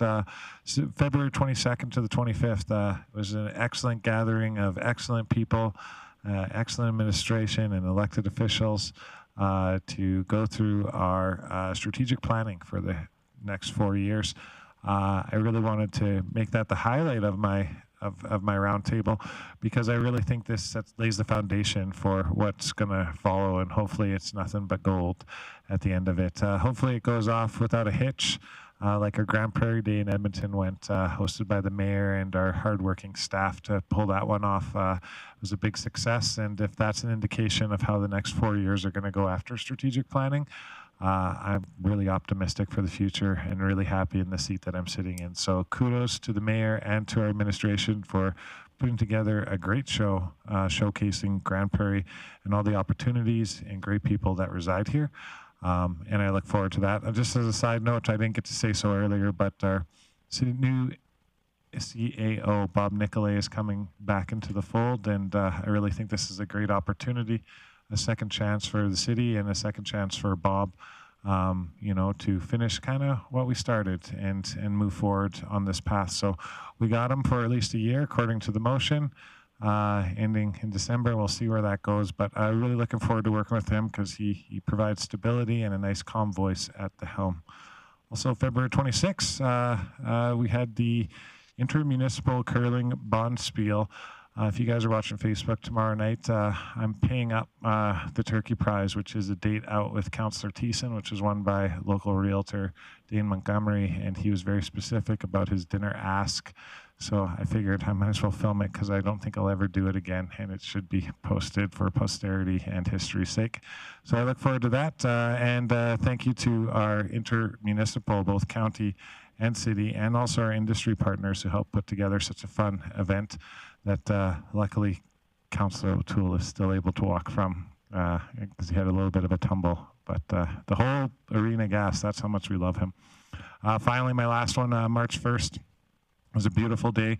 The mayor and I and Director Manuel got to sit down with members of the band of Kelly Lake to talk about truth, reconciliation, and what the city can do in partnership for acknowledging maybe sins of the past and making a better future for us all. So I know that today they reached out with another email to all the council looking to sit with all of us. I was happy to be there at the front to just see what they were and to find our relation points and see if we can have further conversations from there. And shortly after that, we had the Day for Ukraine, where we were flying the flag outside and we had about 90 people come out. The mayor gave greetings. I think Councillor Lainers was there as well to show our support for the people who are stuck in war-ravaged Ukraine right now, whether they like it or not. We're sending them spiritual support and words of grace, and hopefully we'll see peace in this planet soon enough for all. That's all I got. Thanks. Thank you for that. I'm now going to go to Councillor O'Connor. And I anticipated that. You know, in my day, anyway, I'm really pleased to attend the Passionate Hearts Awards. That was so moving. Attended Inclusion Grande Prairie meeting on Zoom, corporate planning and elected officials meeting on Zoom, emerging trends in muni law. Our strategic planning session was awesome. Breakfast with Jason Kenney, Peace Library meeting, the grand opening of the St. Louis Bar and Grill, the GPREP meetings, the Grande Prairie Emergency meeting, and that was a great startup.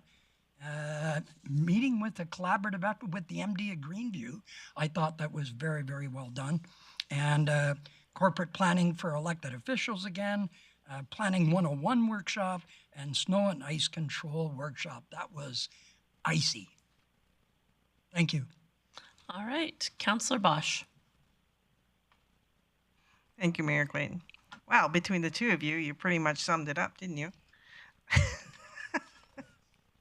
I think I'd like to mention that the presentation that we had from our CSD department here at the city, telling us what they have been doing and what their intentions are in the future.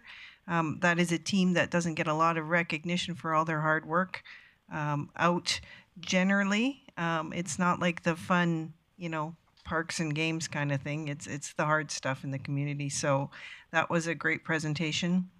Again, being part of the Community Futures Board, a great organization that does a lot of good work for entrepreneurs.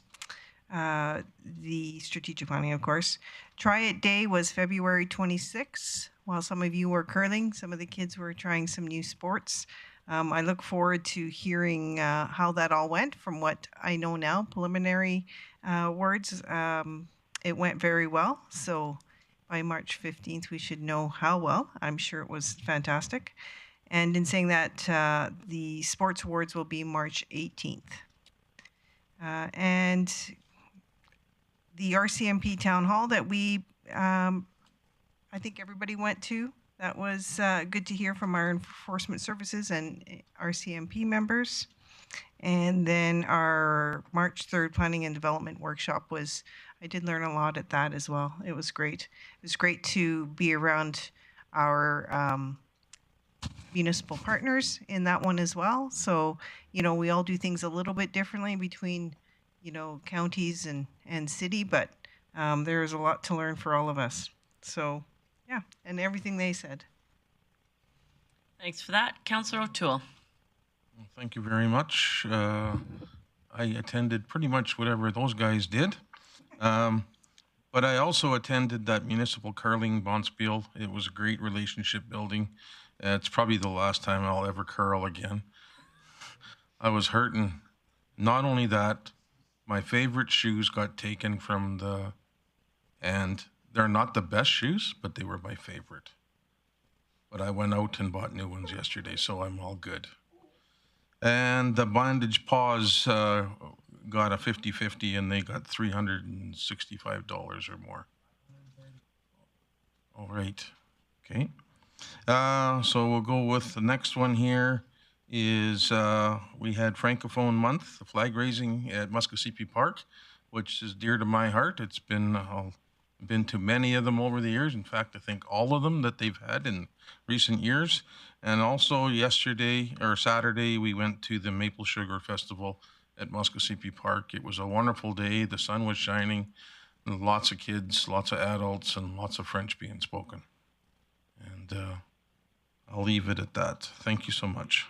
Thanks, Councillor O'Toole. Councillor Bressie. Great. Thank you, Mayor Clayton. I got to spend a lot of time with our rural neighbors and rural folks north of us over the last month. I got to attend the Rural Municipalities Association district meeting, Northern Alberta elected leaders, and then here in town, I went to the National Police Federation open house on Alberta Provincial Police, and that was attended by a lot of rural councillors. And so it was interesting hearing some of their perspectives. I think the most interesting tidbit I brought from those was at RMA, a presentation by RMA staff about the McKinnon panel. And the McKinnon panel, which has been used to justify cutting back a lot of our infrastructure funding, mostly based on the fact that, according to McKinnon, in Alberta, we have more per capita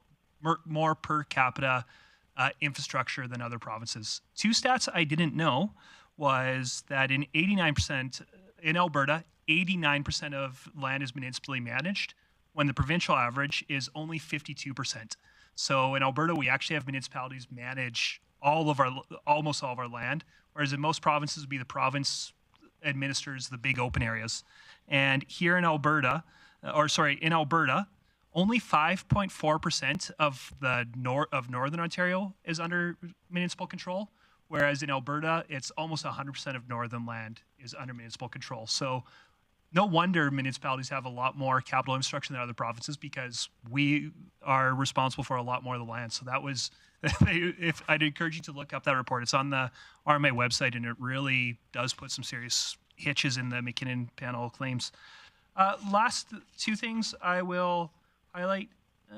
Last thing I'll highlight is I also had the opportunity to take part in some governance training, and it was a 3-day intensive course. Going into it, I had to do about 60 hours of pre-reading, casework, things like that. The 3-day course was some lectures and some students who they managed to collect quite an impressive group of individuals there with some really impressive experience under their belts. And then afterwards, I had to do some post-course work evaluations and work. So it was a really interesting couple weeks that I dedicated to that. I especially found it interesting talking about executive management. I think there's some good lessons there that I hope I can bring to the council table. And also talking about risk management is something that we don't spend a lot of time talking about as council, but maybe we spend too little time talking about as council sometimes. And I was kind of thinking that already going into this course.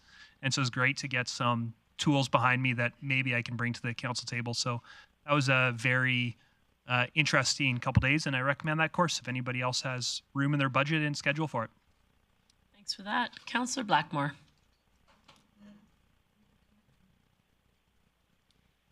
I'm going to start with the Airport Commission meeting that I attended on February 16th with Councillor Lainers. So there's some interesting information for people who are looking for some hope in the future for economic rejuvenation in this land of ours. So November 2021 saw 12,711 passengers go through the airport, which is 2 times more than went through the previous November. And in December, that number jumped to 16,410, which was 3 times more than in December of 2020. And year end was 109 passengers, and that's significantly less than 109,000 passengers, significantly less than 2019, which was 422 passengers. So like a drop by 3/4. The flight schedules that the airlines have provided the airport for the rest of the year, the tentative flight schedules, indicate an increase in scheduled commercial flights starting in April, right up until they go back, they reach their current. Man, am I tongue-tied tonight? And I'm reading this. This is even worse. So you might need to help me with the big words. We can expect air service by August to be approximately what it was in 2019. So back to normal by then. And we may expect to see Flair Air back in our airport by late March for summer Vancouver service only. That may still be may be tentative. And also, we talked about the Canadian International Air Race Committee while we were at this meeting. For the past 3 months, Grande Prairie Airport worked with this committee for the potential of hosting an event in the summer of 2022. There are unresolved preliminary regulatory requirements, and the Air Race Committee has not indicated what the status is to the airport. I think we know the status is a no-go, but they have not told the airport that. Additionally, I attended the Downtown Association AGM, and I just want to say congratulations to a couple of award winners. The Downtowner of the Year award will be presented tomorrow to Town Center Golf, and the Art Olette Award, which is an award for taking care, making your business look nice and looking after your surroundings. That award will go to Station 97, and the businesses that are in Station 97 include Balanced Valuations, Kensingdale Holdings, Bud Laverick Realty, SIL Accounting Services, The Workplace, Don Wong, which is Don's Dining, Dr. Felix Adobio, and Midwives of Grande Prairie. So congratulations to them for winning those awards. My husband and I walked the Canadian Mental Health Association's coldest night of the year on last Saturday. We walked 5 kilometers, and we did not start first, but we were the first to finish that 5 kilometers. And if anyone wants to make a donation, we walked under the team name of Council Cares. I also attended a tourism board meeting, and what do I have for that? One second. In May 3rd, they're hosting a town hall, and so they would like people to register for that. You can register through Eventbrite, and they would like to have a good turnout for that. That will be hosted by Delta Hotels. And hey, money is landing on my desk for that walk, so thank you so much, Councillor O'Toole. And that concludes my report. Thanks. Thanks for that, Councillor Blackmore. Councillor Lerners.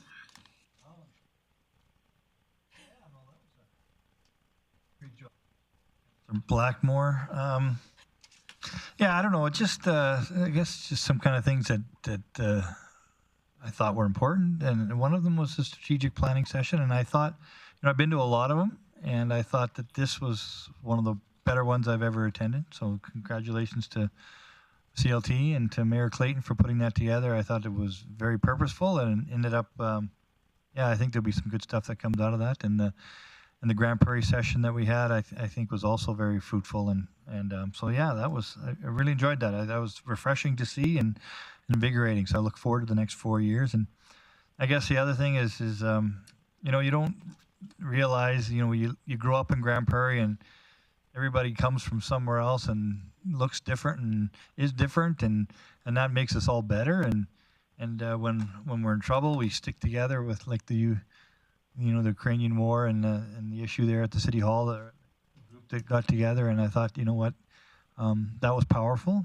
And then, a few days later, we're celebrating with the Francophones, their heritage. And And yeah, it's just a blessing to be in this community and to be able to participate in that variety. It makes us all better. I think we grow from that probably more than anybody else because we see so many different ideas and so yeah, I just the rest of that stuff. We went to a lot of other stuff. I won't go into all that detail, but it was just a couple of reflections that I thought I'd talk about.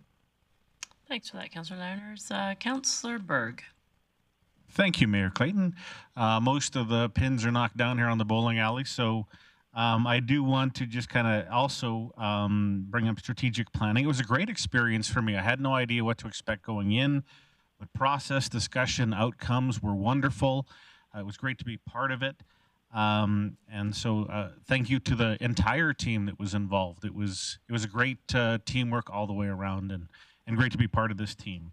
Also, thank you to Mayor Clayton for entrusting me to bring back Ukrainian flag from Edmonton. I stayed an extra day, and so I'm glad that they tracked it down, and I was able to pick one up on the south side at 10 p.m. before I came home. But we got it here, and it's raised above City Hall. So thank you. I'm going to put the spotlight on a few upcoming events since we've covered everything over the past month. Coming up on March 19th, Big Brothers Big Sisters Ultimate Escape is coming up, and I will actually be emceeing that. It's an 80s theme. So if I can't get anything at Value Village, I'm going to call Chris Thiessen for some clothes. That was, well, Miami Vice was big then, and he's got some good fluorescents. Yeah. Also the same night, I'm involved, but I can't unfortunately be there due to another commitment I just mentioned. But Tiny Hands of Hope is also doing another fundraiser, and they're going to be unveiling some work in a sculpture garden.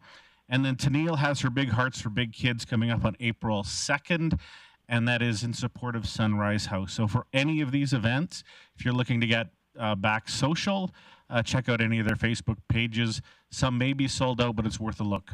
And that is my report. Thanks for that, Councillor Berg.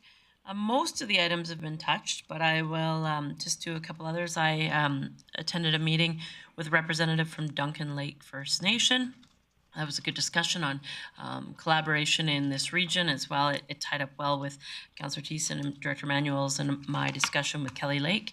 I had a brief informal meeting with Aquaterra and the CEO, as well as a Director, VP of Intergovernmental.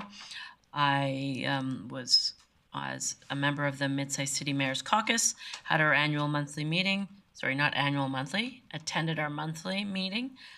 Also took a call for about an hour with MLA Joe Cece, who, if you don't recall, is a former councillor in Calgary and former Minister of Finance. So it was a good discussion.